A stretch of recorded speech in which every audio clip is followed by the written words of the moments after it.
Hello दोस्तों, welcome back my YouTube channel RM voice 2647। कहानी की तरफ बढ़ने से पहले आप सबसे गुजारिश है, अगर आप चैनल पर पहली बार आए तो चैनल को लाजमी सब्सक्राइब करें और बेल के निशान को भी दबाकर ऑल पर सेट कर लें ताकि आइंदे आने वाले एपिसोड आप तक बर वक्त पहुँच सके। चलते हैं कहानी की तरफ। इमरान सीरीज़ बाय मजहर कलीम MA, गंजा भिखारी, एपिसोड नंबर 3 लास्ट। दिन के 10 बजे थे। दारुल हुकूमत के तमाम अफराद अपने अपने रोज़मर्रा के कामों में मसरूफ़ थे। शहर में मुकम्मल सुकून था। बाजार और गलियां आवाम के हुजूम से पुर थी। अचानक एक ज़ोरदार धमाका हुआ, इतना ज़बरदस्त धमाका कि राह जाते हुए लोग गिर पड़े। मकानों और दुकानों के दरवाजे और खिड़कियों पर लगे हुए शीशे टूट गए। फिर शहर में अफरा तफरी मच गई। बाजारों में भगदड़ मच गई। बच्चे, औरतें और बूढ़े मर्द एक दूसरे के पांव तले आकर कुचले गए। धमाके के तकरीबन 5 मिनटों बाद एक गूंजदार आवाज़ से तमाम दारुल हुकूमत गूंज उठा। ऐसा महसूस होता था जैसे ये आवाज़ शहर के हर दीवार, हर सड़क, हर गली, हर खंबे, हर दरख्त से निकल रही हो। और फिर एक तेज़ सीटी की आवाज़ से लोगों के कानों के पर्दे फटने लगे। एक लम्हे तक ये सीटी बजती रही। फिर एक इंसानी आवाज़ आई, एक करख्त तो इंसानी आवाज़ जिसे हर शख्स ने सुना। लोगों, आज से 3 दिन बाद रात के 12 बजे दारुल हुकूमत की ईंट से ईंट बजा दी जाएगी। उसे खंडरात में तब्दील कर दिया जाएगा। इस शहर में रहने वाला हर मर्द, हर औरत, हर बच्चा, हत्ता कि इस शहर में उड़ने वाली हर चिड़िया को भी राख में तब्दील कर दिया जाएगा। याद रखो कि 3 दिन बाद रात के 12 बजे इस शहर को तबाह कर दिया जाएगा और 12:10 के बाद इस शहर को आसार कदीमा में शुमार किया जाएगा। ये सब कुछ रुक सकता है। आप इस हमागिर तबाही से बच सकते हैं, एक शर्त पर कि तमाम लोग प्रेसिडेंट हाउस का घेराव कर ले, मौजूदा हुकूमत का तख्ता उलट दे और मौजूदा सदर को बाजार में ले जाकर संसार कर दे। बस मुझे सिर्फ वो इतना कहना है। और फिर वो आवाज़ बंद होकर तेज सीटी की आवाज़ दोबारा गूंजने लगी। 1 मिनट बाद दोबारा इसी तरह ज़ोरदार धमाका हुआ और फिर खामोशी छा गई। लोग खौफ से पागल हो गए। दफ्तरों, मकानों और दुकानों से लोग निकल कर सड़कों, बाजारों और चौराहों पर इकट्ठे होने लगे। उनके चेहरे खौफ व दहशत से पीले पड़ गए थे। वो सब प्रेसिडेंट हाउस की तरफ बढ़ने लगे। सदर ममलिकत ने फौरी तौर पर हंगामी हालात का ऐलान कर दिया। शहर को फौज के हवाले कर दिया गया। लोगों का खौफजदा लेकिन भपरा हुआ सैलाब रुकने में नहीं आ रहा था कि सदर ममलिकत ने फौरी खतरे के तहत यही इकदाम किया कि वो 5 मिनटों बाद रेडियो पर आवाम से खिताब करेंगे। सदर ममलिकत ने यही एक तरीका सोचा कि एक तकरीर से लोगों के जज्बात और जोश व खरोश को वक्ती तौर पर सर्द किया जा सके। और फिर लोग सदर की तकरीर सुनने के लिए रेडियो और ट्रांसिस्टरों के गर्द जमा होने लगे। फिर सदर ममलिकत की तकरीर का वक्त हो गया और फिर कौमी तराना बजने के बाद सदर ममलिकत की आवाज़ आने लगी। मेरे हम वतनों, मैं जानता हूँ कि आप सब लोग अभी थोड़ी देर पहले आने वाली आवाज़ से खौफजदा हो गए हैं। आपने एक लम्हे के लिए भी इस बात पर गौर नहीं किया कि शहर को खंडरात में तब्दील करने का दावा करने वाला शख्स या अशखास कभी भी आपके हमदर्द और खैर ख्वाह नहीं हो सकते। अगर वो आपके हमदर्द और खैर ख्वाह है तो वो किसी तय खाने में छुप कर ऐलान करने की बजाय आवाम के सामने आए और आप लोगों को कायल करे कि मौजूदा हुकूमत में क्या खराबियाँ हैं। उसके बाद कानूनी जद्दोजहद के बाद अगर वो आप लोगों को अपना साथ मिला ले तो मुझे हुकूमत छोड़ने में कोई एतराज़ ना होगा। लेकिन इस तरह आवाम को धमकाने और उन्हें खौफजदा करके हुकूमत से लड़ाना हमदर्दों और खैर ख्वाहों का काम नहीं, बल्कि शर पसंदों, तखरीबकारों और वतन दुश्मनों का काम है, जो चाहते हैं कि मुल्क में कत्ल आम हो, हम लोग एक दूसरे से लड़कर ख़त्म हो जाए और दुश्मन हमारी लड़ाई से फ़ायदा उठा ले। मैं आप लोगों से अपील करता हूं कि आप लोग ज़ब्त व तहम्मुल, शऊर और दानिशमंदी का सबूत देते हुए पुरअमन रहे और मुत्तहिद होकर हुकूमत के साथ ताउन करें ताकि वह ऐसे मुजरिमों को गिरफ्तार करके उन्हें और उनकी तखरीबी मकासद को आपके सामने ले आने में कामयाब हो सके। उसके साथ ही मैं वादा करता हूँ कि हम कोशिश करेंगे कि जल्द अज जल्द मुजरिमों को गिरफ्तार करके आवाम के सामने पेश करें। आप इत्मीनान रखें, इस शहर को दुनिया की कोई ताकत खंडरात में तब्दील नहीं कर सकती। ये शेर दिल इंसानों का शहर है। इसे तबाह करने का अज़्म रखने वाले खुद तो तबाह हो सकते हैं, लेकिन ये शहर नहीं। मैं एक बार फिर आप लोगों से अपील करता हूँ कि आप अपने अपने कामों में इत्मीनान दिल से मसरूफ़ हो जाए और कोई ताकत आपके शहर का कुछ नहीं बिगाड़ सकती। खुदा हाफिज़। صدر مملکت کی تقریر ختم ہو گئی اور اس کی اس مدبرانہ تقریر نے صورتحال ہی بدل دی۔ وہ لوگ جو پہلے بے حد خوف زدہ ہو گئے تھے ان کے چہرے جوش سے سرخ ہو گئے تھے۔ صدر مملکت کا یہ جملہ کہ یہ شیر دل انسانوں کا شہر ہے، اسے دنیا کی کوئی طاقت کھنڈرات میں تبدیل نہیں کر سکتی، لوگوں کے دلوں میں اتر گیا۔ چنانچہ شہر کا نظام دوبارہ بحال ہو گیا، لیکن جگہ جگہ ہونے والی چہمغیہ بدستور جاری رہی، کیونکہ انہیں کوئی نہیں روک سکتا تھا۔ فوج نے شہر کا نظام سنبھال لیا تھا، اس کے ساتھ ہی تمام ہوائی اڈے، سڑکیں اور ریلوے اسٹیشنوں پر ٹریفک معطل کر دی گئی تھی تاکہ لوگ خوفزدہ ہو کر شہر سے بھاگنے نہ لگ جائے، کیونکہ اگر ایک بار بھی یہ رو چل نکلی تو اسے سنبھالنا بہت مشکل ہو جائے گا۔ صدر مملکت نے تقریر کے بعد فوراً ایک ہنگامی میٹنگ طلب کی۔ آدھے گھنٹے بعد پریزیڈنٹ ہاؤس کے ساؤنڈ پروف میٹنگ ہال میں میٹنگ شروع ہو گئی اور اس کانفرنس روم کے باہر ملٹری کا سخت ترین پہرا تھا۔ اس میٹنگ میں صدر مملکت، وزیر داخلہ، سیکریٹری وزیر داخلہ سر سلطان، ملٹری کے commander in chief, military intelligence کے چیف اور عمران بطور ایکس-2 شامل ہوئے۔ عمران حسب روایت نقاب میں ہی تھا۔ صدر مملکت نے مختصر سی تقریر کی اور پھر مجرموں کی گرفتاری کے لیے کوئی لائن آف ایکشن بنانے پر زور دیا۔ باقی تمام ممبروں نے مجرموں کی گرفتاری کے لیے اپنی اپنی تجاویز پیش کی، لیکن عمران خاموش رہا۔ آخر صدر مملکت نے ایکس-2 سے مخاطب ہو کر کہا، مسٹر ایکس-2، آپ کیوں خاموش ہیں؟ میں اس لیے خاموش ہوں کہ باقی ممبرز اپنی تجاویز پیش کر لیں تو میں ان سے کوئی نتیجہ نکال کر کوئی لائحہ عمل بتاؤں، عمران نے ایکس-2 کی مخصوص آواز میں کہا۔ پھر اب آپ کچھ بتائیں، صدر مملکت نے دوبارہ کہا۔ پہلے آپ یہ بتائیں کہ آواز سننے کے منبع کا کھوج لگانے والے ماہرین نے کیا رپورٹ دی ہے، ایکس-2 نے سوال کیا۔ انہوں نے اپنی ناکامی کا اعلان کر دیا ہے، سر سلطان نے جواب دیا۔ وہ کس کے تحت یہ تحقیقات کر رہے تھے، ایکس-2 نے دوسرا سوال کرتے ہوئے کہا۔ میرے تحت، سر رحمان نے جواب دیا۔ ایکس-2 نے ہنکارا بھرا۔ پھر چند لمحے تک میٹنگ ہال میں خاموشی طاری رہی۔ سب کی نظریں ایکس-2 کے نقاب پوش چہرے پر لگی ہوئی تھی۔ صدر مملکت، میں آپ سے وعدہ کرتا ہوں کہ جلد ہی مجرم گرفتار کر لیے جائیں گے، ایکس-2 نے بڑے پروقار اور پر اعتماد لہجے میں کہا، اور صدر مملکت سمیت تمام ممبر بری طرح چونک پڑے، کیونکہ یہ ایک بہت بڑا دعویٰ تھا۔ آپ کے ذہن میں کوئی لائن آف ایکشن ہے جو آپ اس طرح دعویٰ کر رہے ہیں، صدر مملکت نے سوال کیا۔ جی ہاں، لائن آف ایکشن ہے تو میں یہ دعویٰ کر رہا ہوں، ایکس-2 نے جواب دیا۔ وہ لائن آف ایکشن آپ پیش کریں تاکہ ہم سب اس پر غور کر سکیں، صدر مملکت نے روب سے کہا۔ یہ میرے اصول کے خلاف ہے، آپ مجھ پر اعتماد کریں، ایکس-2 نے اسی لہجے میں جواب دیا۔ لیکن میں آپ کو حکم دیتا ہوں کہ آپ یہ لائن آف ایکشن ممبر کے سامنے پیش کریں۔ اس نازک ترین وقتوں میں میں اس طرح اندھا اعتماد نہیں کر سکتا۔ صدر مملکت کا لہجہ ترش ہو گیا تھا۔ آپ مجھے اس بات پر مجبور نہ کریں تو یہ ملک کے حق میں بہتر ہوگا، ایکس-2 کا لہجہ بھی ہلکی سی ترشی لیے ہوئے تھا۔ نہیں، آپ کو میرا حکم ماننا پڑے گا، صدر مملکت نے شاید جھکنا اپنے وقار کی توہین سمجھی۔ تو پھر میں استعفیٰ پیش کر دیتا ہوں، آپ کسی اور کو اسی پوسٹ پر اپائنٹ کر دیں، ایکس-2 نے بڑے اطمینان سے کہا، اور یہ بات تمام ممبروں کے لیے، خاص طور پر سر سلطان کے لیے بم کا دھماکہ ثابت ہوئی۔ نہیں، اس نازک وقت میں آپ کا استعفیٰ ملک کی تباہی کا باعث بن جائے گا، سر سلطان بے اختیار بول پڑے۔ میں کب چاہتا ہوں کہ میں اس نازک وقت میں استعفیٰ دوں، لیکن میرے اصول اور ہے، اور میں سمجھتا ہوں کہ میرا یہ اصول ملک کے لیے فائدہ مند ہے، اس لیے میں کسی قیمت پر بھی اپنا اصول نہیں توڑ سکتا، ایکس-2 کا لہجہ اعتماد سے بھرپور تھا۔ کیا آپ کو شک ہے کہ اس میٹنگ سے باہر بات نکل جائے گی؟ صدر مملکت بھی اپنی بات پر بضد تھے۔ اس دنیا میں ہر بات ممکن ہے، ایکس-2 نے جواب دیا۔ تو کیا آپ مجھ پر شک کر رہے ہیں؟ صدر مملکت کا لہجہ بے حد ترش ہو گیا۔ میں اپنے آپ پر بھی شک کرتا ہوں، آپ تو پھر بھی دوسری شخصیت ہے، ایکس-2 نے بھی کافی ترش لہجے میں جواب دیا۔ صدر مملکت نے اسے براہ راست تو اپنی توہین سمجھا، وہ ہتے سے اکھڑ گئے۔ آپ ابھی اور اسی وقت تو استعفیٰ دیں، صدر مملکت نے غصے کے عالم میں حکم دیا۔ جناب صدر صاحب، میں درخواست تو کرتا ہوں کہ آپ اپنے فیصلے پر نظر ثانی کریں۔ دارالحکومت کی اس وقت تو پوزیشن بہت نازک ہے، اس وقت تو ہمارے اختلافات مجرموں کو فائدہ دیں گے اور یہ ہمارے حق میں بہتر نہ ہوگا۔ سر سلطان سے رہا نہ گیا اور وہ بول پڑے۔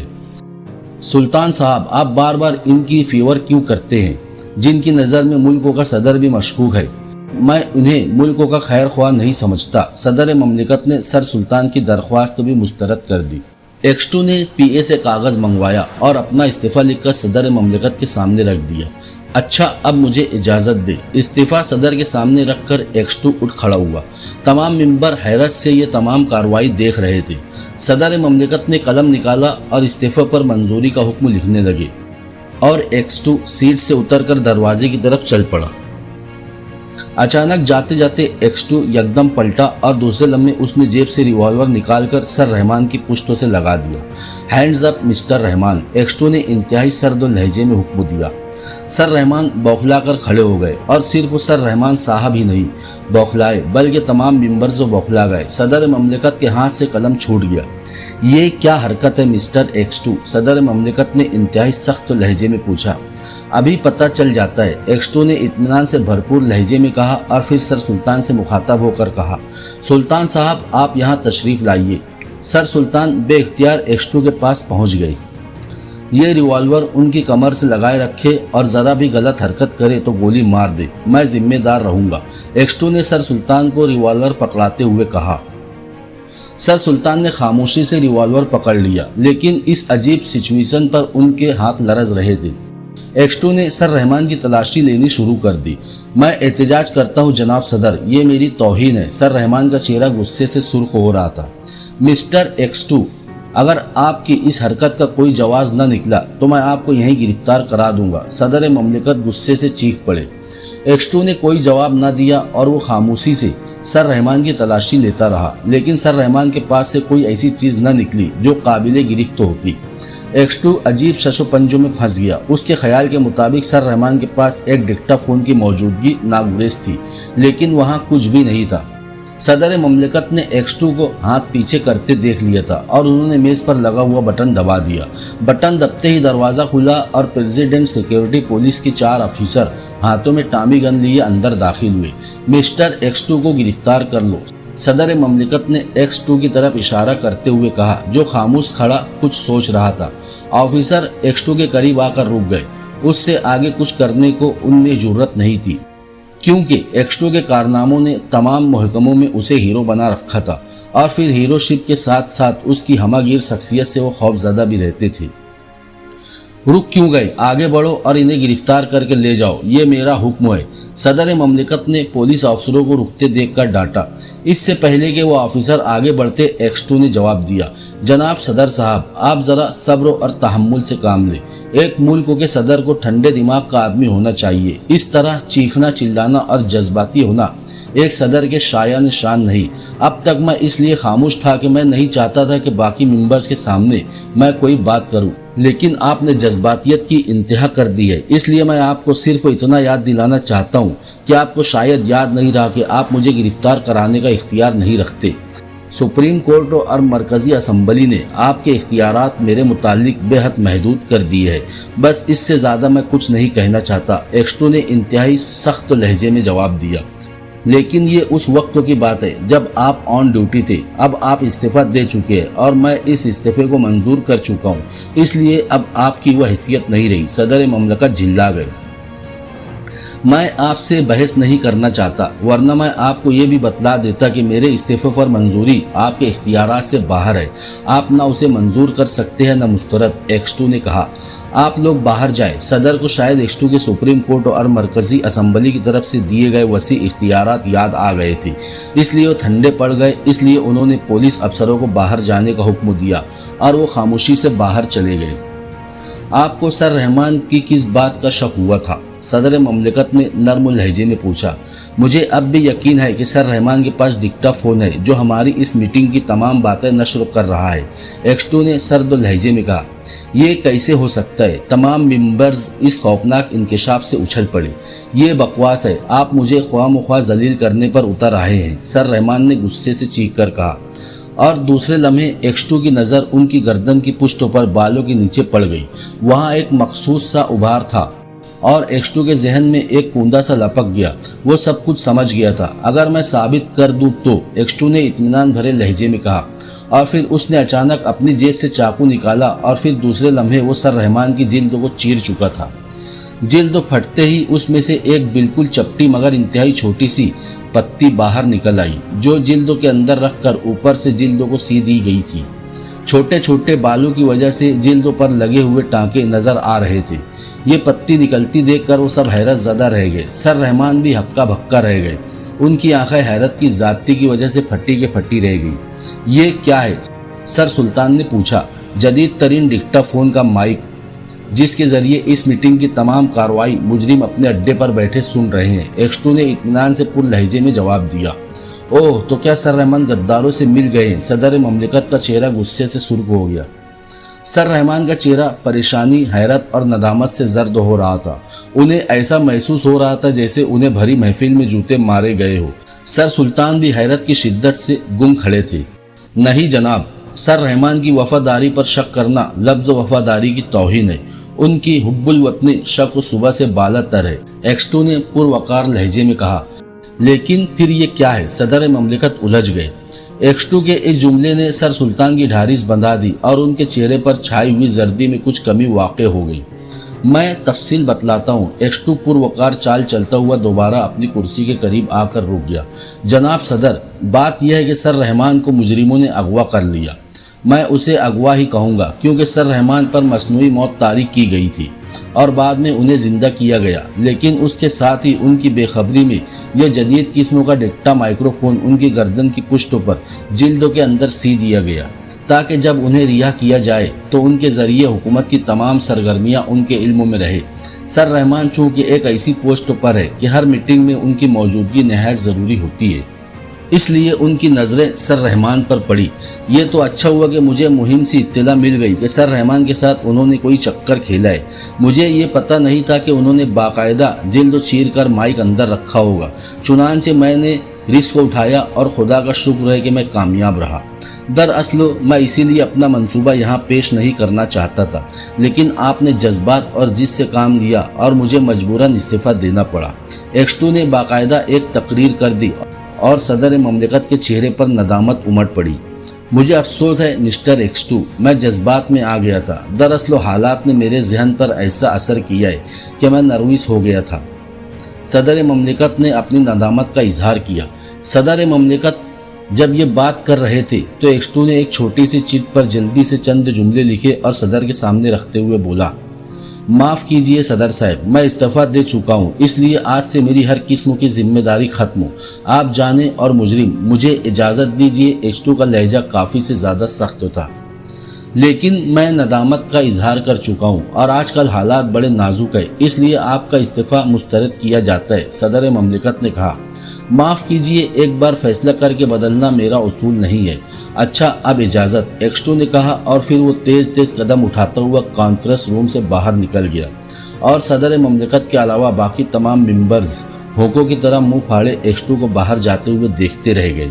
कैप्टन शकील को जब होश आया तो एक पलंग पर लेटा हुआ था। उसके तमाम जिस्म पर पट्टियां बंधी हुई थी। वो एक छोटे से कमरे में था। सिवाय उस पलंग के कमरा हर किस्म के सामान से आरी था। कैप्टन शकील को जब गुजरे हुए हालात का तस्वुर आया तो वह बेख्तियार उठ बैठा, लेकिन फिर उसके मुंह से बेख्तियार कराह निकल गई क्योंकि उसे तमाम जिस्मों में शदीद जलन का एहसास हुआ था। क्या मुजरिमों ने मुझे मौत के मुंह से निकाल लिया है? मगर क्यों? उसके जहन में ये सवालिया निशान उभर आया, लेकिन जब काफ़ी देर गौर करने के बावजूद भी इस सवाल की कोई मुनासिब तावील न कर सका तो उसने सर झटक कर इसी ख्याल को जहन से निकाल दिया और दोबारा पलंग पर लेट गया। अभी उसे लेटे हुए चंद ही मिनट हुए थे कि कमरे का दरवाज़ा खुला और एक खूबसूरत लड़की अंदर दाखिल हुई। क्या हाल है मिस्टर? लड़की ने बड़ी हमदर्दी और नर्म लहजे में पूछा। आपके सामने हूँ मिस। कैप्टन शकील ने जानबूझकर फिक्रा नामुकम्मल छोड़ दिया। सूजिया, लड़की ने फिक्रा मुकम्मल कर दिया। मिस सूजिया, मैं इस वक्त तो कहाँ हूँ? कैप्टन शकील ने पूछा। एक कमरे में पलंग के ऊपर। सूजिया, जो शायद पुरमज़ा तबीयत की मालिक थी, हंसती हुई बोली। ओह, मैं समझा था कि शायद कमरे के ऊपर और पलंग के नीचे हूँ। कैप्टन शकील ने भी फिक्रा जड़ दिया। कमरा कहकहे से गूंज उठा। मिस्टर, सूजिया ने भी कैप्टन शकील वाला हरबा दोहराया। फिरोज, कैप्टन शकील ने फर्जी नाम बतलाया। मिस्टर फिरोज, क्या मैं पूछ सकती हूँ कि आप इस बुरी तरह कैसे जल गए? सूजिया के लहजे में हमदर्दी थी। जल गया? कैप्टन शकील ने लाइल्मी की अदाकारी की। जी हाँ, आप हमें रास रोड के चौराहे पर पड़े मिले थे और आपका जिस्म बुरी तरह जला हुआ था। मैं और मेरे डैडी फिल्म देखकर आ रहे थे कि आप पर नजर पड़ गई। हमने आपको वहां से उठाया और यहाँ ले आए, फिर डॉक्टर को बुलाकर मरहम पट्टी की और अब आपको होश आया है। सूजी ने पूरी तफसील बताई और कैप्टन शकील ये सोचता रह गया कि ये लड़की अदाकारी कर रही है या वाकई मुजरिमों ने इसे चौराहे पर डाल दिया था। कमाल है, मुझे तो कुछ भी याद नहीं। बस इतना याद है कि मैं विक्टोरी रोड पर जा रहा था कि अचानक मुझे चक्कर आने लगे। मैंने संभलने की बेहद कोशिश की लेकिन दिमाग पर अंधेरा छाता चला गया और अब मुझे होश आया और वाकई मुझे ऐसे महसूस हो रहा है जैसे मेरा तमाम जिस्म जला हुआ है। कैप्टन शकील ने भी एक कहानी गढ़ ली। एक अजीब बात और मैंने नोट की है, अगर आप बुरा ना माने तो मैं पूछूं? सोजिया ने बगौर कैप्टन शकील की आंखों में देखते हुए कहा। जरूर जरूर पूछे, कैप्टन शकील ने कहा। मैंने देखा है कि जब भी आप जरा सी करवट बदलते हैं तो तकलीफ की वजह से आपके मुंह से कराह निकल जाती है, मगर आपके चेहरे पर तकलीफ के आसार बिल्कुल पैदा नहीं होते। सोजिया ने सवाल किया। दरअसल बात यह है कि मैंने चेहरे पर प्लास्टिक सर्जरी करवाई है, इसलिए वो असरात पैदा करने से कासिर है। कैप्टन शकील और क्या कहता। अच्छा, अब आप आराम करें और आप मुझे अपने वारिसों का पता बतला दें ताकि मैं उन्हें आपके मुतालिक इत्तला करा दूं। सोजिया ने कहा। मैं खुद ही चला जाता हूँ, आप लोगों के पहले ही मेरी वजह से बेहद तकलीफ हुई है। कैप्टन शकील को अचानक अपने फर्ज का शिद्दत से एहसास हुआ, इसलिए वो फुर्ती से उठ खड़ा हो गया। वो उसके तमाम जिस्मों में उस फुर्ती की वजह से शदीद ठेस दौड़ गई, लेकिन वो जब्त तो कर गया। नहीं, डॉक्टर ने आपको चलने फिरने से मना किया हुआ है। सोजिया बौखला गई। आप बेफिक्र रहे, मुझे कुछ नहीं होता। अच्छा, खुदा हाफिज। कैप्टन शकील दरवाजे की तरफ बढ़ने लगा। सुनिए, रुक जाइए, अगर आप बजीद है तो मैं आपको कार पर छोड़ आती हूँ। सोजिया ने तजवीज़ पेश की और कैप्टन शकील ने रजामंदी जाहिर कर दी। थोड़ी देर बाद वो कार में बैठा अपने फ्लैट की तरफ जा रहा था और फिर वो अपने फ्लैट से तकरीबन 20 फ्लैट पहले उतर गया। खुदा हाफिज, कैप्टन शकील ने लड़की से कहा और फिर फ्लैट की सीढ़ियाँ चढ़ने लगा। सोजिया ने एक नज़र फ्लैट पर डाली और फिर कार वापस मोड़ दी। कैप्टन शकील 2-3 सीढ़ियाँ चढ़कर रुक गया और फिर जब उसे यकीन हो गया कि सोजिया वापस चली गई है तो वो दोबारा नीचे उतरा और फिर आहिस्ता आहिस्ता कदम उठाता हुआ अपने फ्लैट की तरफ बढ़ गया। फ्लैट में पहुंचकर सबसे पहला काम उसने यही किया कि रिसीवर उठाकर X2 से राब्ता मिलाने लगा। चंद ही लम्हे बाद राब्ता मिल गया। X2। दूसरी तरफ से मखसूस आवाज़ उभरी। सर, मैं शकील बोल रहा हूँ, कैप्टन शकील ने जवाब दिया। ओह कैप्टन शकील, तुम कहाँ से बोल रहे हो? X2 की आवाज़ में कदरे नरमी थी। सर, मैं अपने फ्लैट से बोल रहा हूँ, मेरा तमाम जिस्म जल गया है। और कैप्टन शकील ने रिपोर्ट देनी शुरू की ही थी कि X2 ने फिक्रा काट दिया। कैप्टन शकील, मैं इमरान को वहाँ भेज रहा हूँ, तुम उसे रिपोर्ट दे देना, X2 ने कहा। बहुत बेहतर सर, मैं इमरान साहब का इंतज़ार करता हूँ, कैप्टन शकील ने जवाब दिया। ठीक है, वो जल्द ही तुम्हारे पास पहुँच जाएगा, X2 ने जवाब दिया और फिर राब्ता ख़त्म हो गया। कैप्टन शकील रिसीवर रखकर पलंग पर दराज हो गया और इमरान का इंतजार करने लगा। थोड़ी देर बाद इमरान फ्लैट में दाखिल हुआ। उसे अंदर आता देखकर कैप्टन शकील उठ बैठा। ओह, ये तुम्हारी क्या हालत हो रही है? क्या किसी लौंडिया के चक्कर में पड़कर रकीबों से तो नहीं लड़ बैठे? इमरान ने करीब आकर पूछा। मुझे यहाँ छोड़कर जाने वाली तो लौंडिया ही थी, मगर ये जख्म इससे पहले के हैं, कैप्टन शकील ने कदरे मुस्कुराते हुए कहा। वाकई कैप्टन शकील की कुव्वत बर्दाश्त तो बेपनाह थी, जो बेहद तकलीफ के बावजूद भी खुश मजाकी को कायम रखे हुए था। अब सुनाओ अपनी इश्किया स्टोरी। मैं कोशिश करूंगा कि तुम्हारे जख्मों को अपनी कलम की नोक से सफ़े करतास पर उजागर कर सकूं, लेकिन ये वादा नहीं कर सकता कि ये नावल छप भी जाएगी या नहीं, क्योंकि तुम्हें मालूम है कि नाशिर हजरात। हाँ, याद आया यार, ये बताओ कि किताबें छापने वाले को नाशिर क्यों कहते हैं? नाशिर का मतलब तो हुआ नश्र करने वाला, और रेडियो से कोई ड्रामा तो नश्र हो सकता है, किताबें तो नश्र नहीं हो सकती। इमरान की हस्ब आदत जहनी रूह बहक गई। छोड़िए इस चक्कर को आप, कैप्टन शकील ने बात मोड़नी चाहिए। वाह, कैसे छोड़ दूँ? उन्होंने कब आवाम को बख्शा है? ऐसी ऐसी किताबें छापी है कि पढ़कर आदमी हैरत से दंग, जबान से गुंग, मगर काफिया मिला ही नहीं। दंग का काफिया गुम नहीं हो सकता, अलबत्ता भंग हो सकता है। ओ भंग से मुझे ख्याल आया, वाह वाह, क्या अछूती तहकीक है। मेरे ख्याल में नाशिर का मतलब है नशा करने वाला।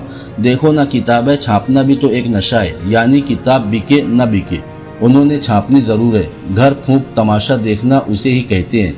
इमरान हाथ नचा नचा कर बोलता गया। वैसे मेरा ख्याल आपसे मुख्तलिफ है। कैप्टन शकील को और कोई चारा न देखकर इस फजूल बहस में शामिल होना पड़ा।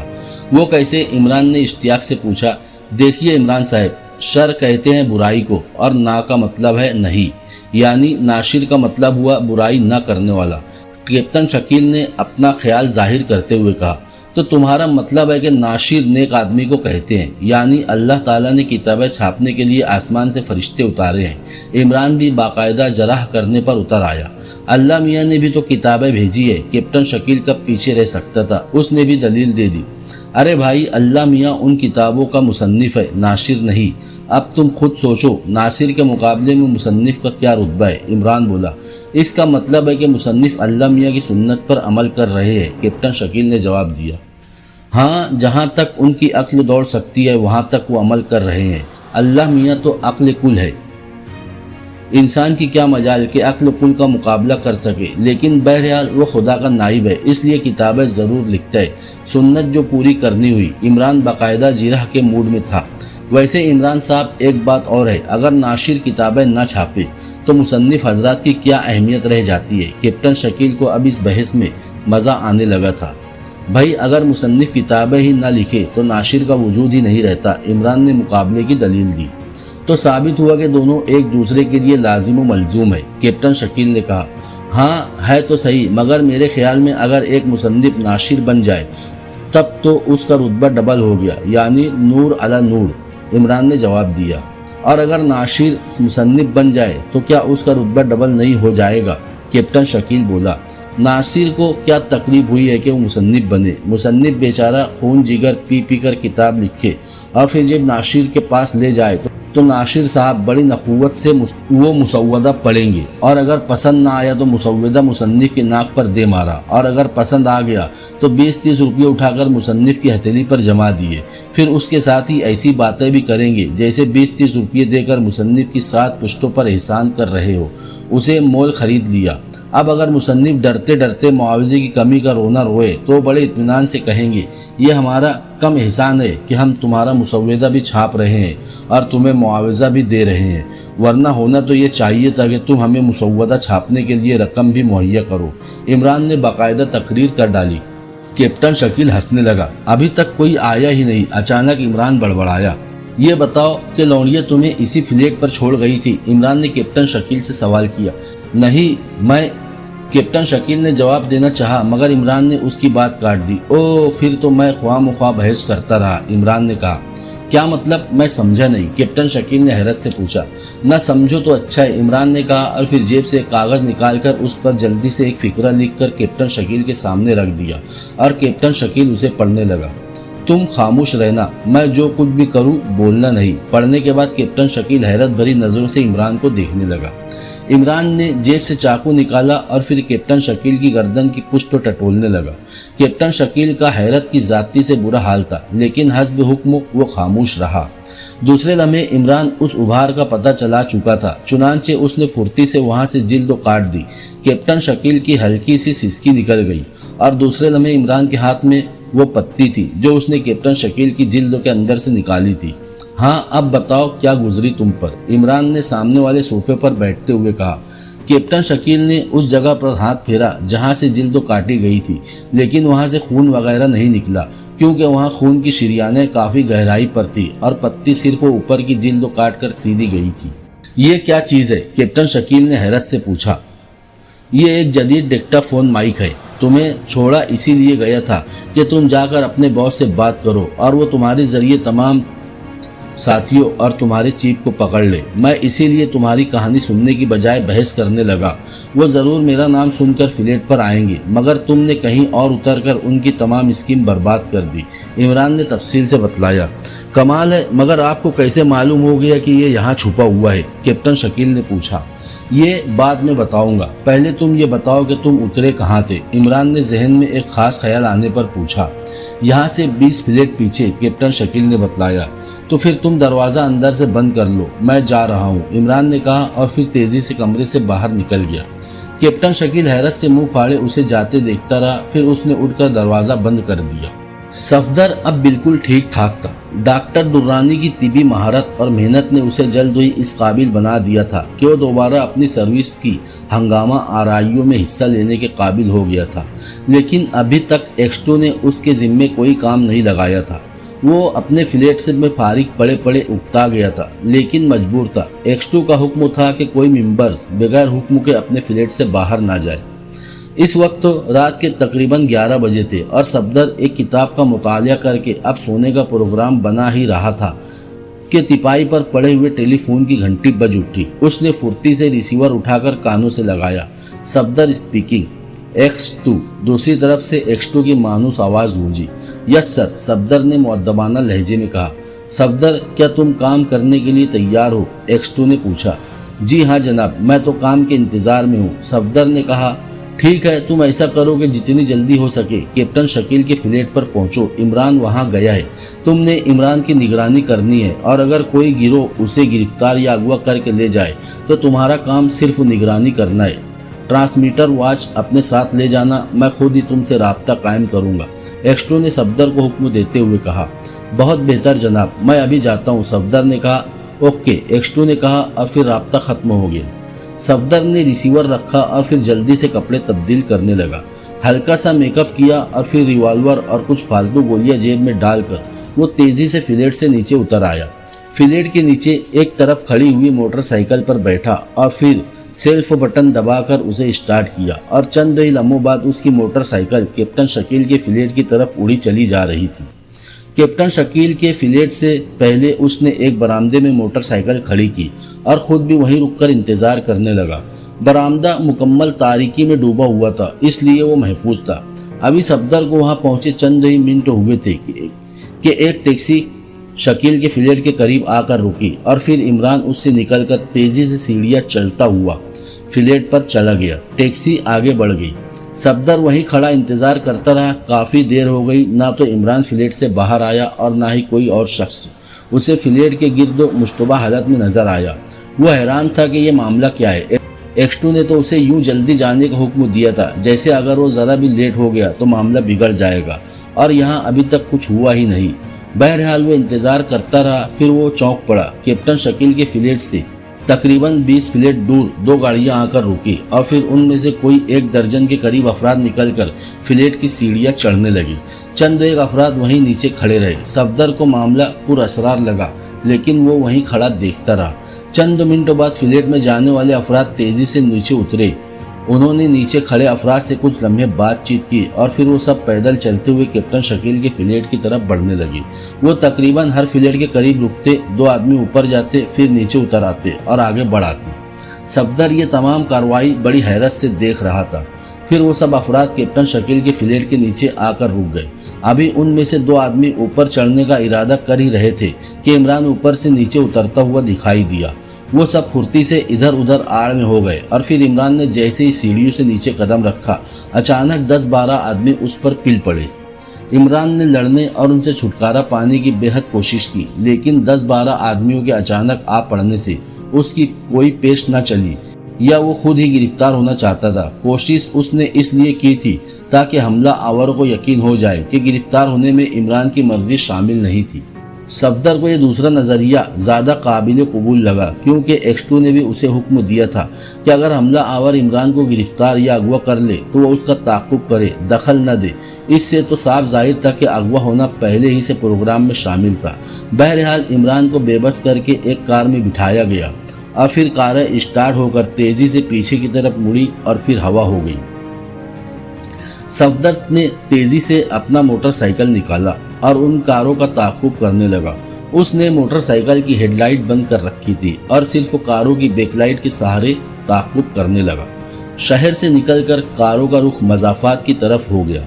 सफदर बदस्तूर ताक़ुब में था। अचानक एक चौराहे पर जाकर वो चक्कर खा गया, क्योंकि एक कार तो सीधी चली गई और दूसरी बाईं तरफ मुड़ गई। सफदर को जल्दी में ये याद नहीं रहा था कि इमरान किस कार में था। अब वो चकरा गया कि किस कार का ताक़ुब करे और किसका ना करे। आखिरकार उसने सीधी जाने वाली कार का ताक़ुब करने का फैसला किया और फिर उसके पीछे चल पड़ा। वो दिल ही दिल में दुआएं मांगता जा रहा था कि खुदा करे इमरान इसी कार में हो। आगे जाकर उसका चेहरा खुशी से चमक उठा, क्योंकि दूसरी कार भी चक्कर काट कर दोबारा पहली कार के पीछे आ गई। सफदर समझ गया कि हमला आवरों ने मुतवक्के ताक़ुब करने वालों को डांट देने के लिए सब कुछ किया है। अब वो शहर से तकरीबन 20 मील दूर निकल आए थे।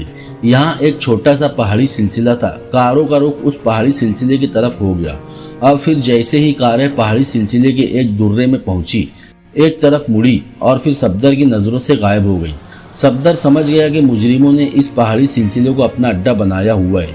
उसने पहाड़ी सिलसिले से काफ़ी दूर अपना मोटरसाइकिल एक झाड़ी नुमा दरख्तों के नीचे रोका और फिर उसे झाड़ी नुमा दरख्तों के नीचे छुपा दिया और फिर खुद बड़ी एहतियात से छुपता छुपाता उस दुर्रे की तरफ बढ़ने लगा जहां वो कारें गायब हुई थी। दुर्रे के करीब पहुंचकर सफदर ने देखा कि एक छोटी सी कुदरती सड़क दुर्रे के बाईं साइड मुड़कर बल खाती हुई पहाड़ी की तरफ जा रही है, लेकिन आगे जाकर वो सड़क इतनी तंग हो गई थी कि कार यकीनन वहां से नहीं गुजर सकती थी। सफदर ने सोचा कि अड्डे का खुफिया दरवाज़ा यहीं कहीं होना चाहिए। चुनांचे वो वहीं रुककर इधर उधर गौर से देखने लगा, लेकिन वहां मौजूद ठोस चट्टानें उसका मुंह चिढ़ा रही थी। उसने सूरत हाल से एक्स2 को आगाह करना मुनासिब समझा। चुनांचे वो पीछे हटाया और फिर एक चट्टान की ओट में बैठकर उसने वॉच ट्रांसमीटर से राब्ता कायम करना शुरू कर दिया। जल्द ही सिलसिला कायम हो गया। Safdar speaking sir, over. Yes x two, this and over. दूसरी तरफ से एक्स2 की मखसूस आवाज़ उभरी और फिर सफदर ने तमाम रिपोर्ट तफसील से बतला दी।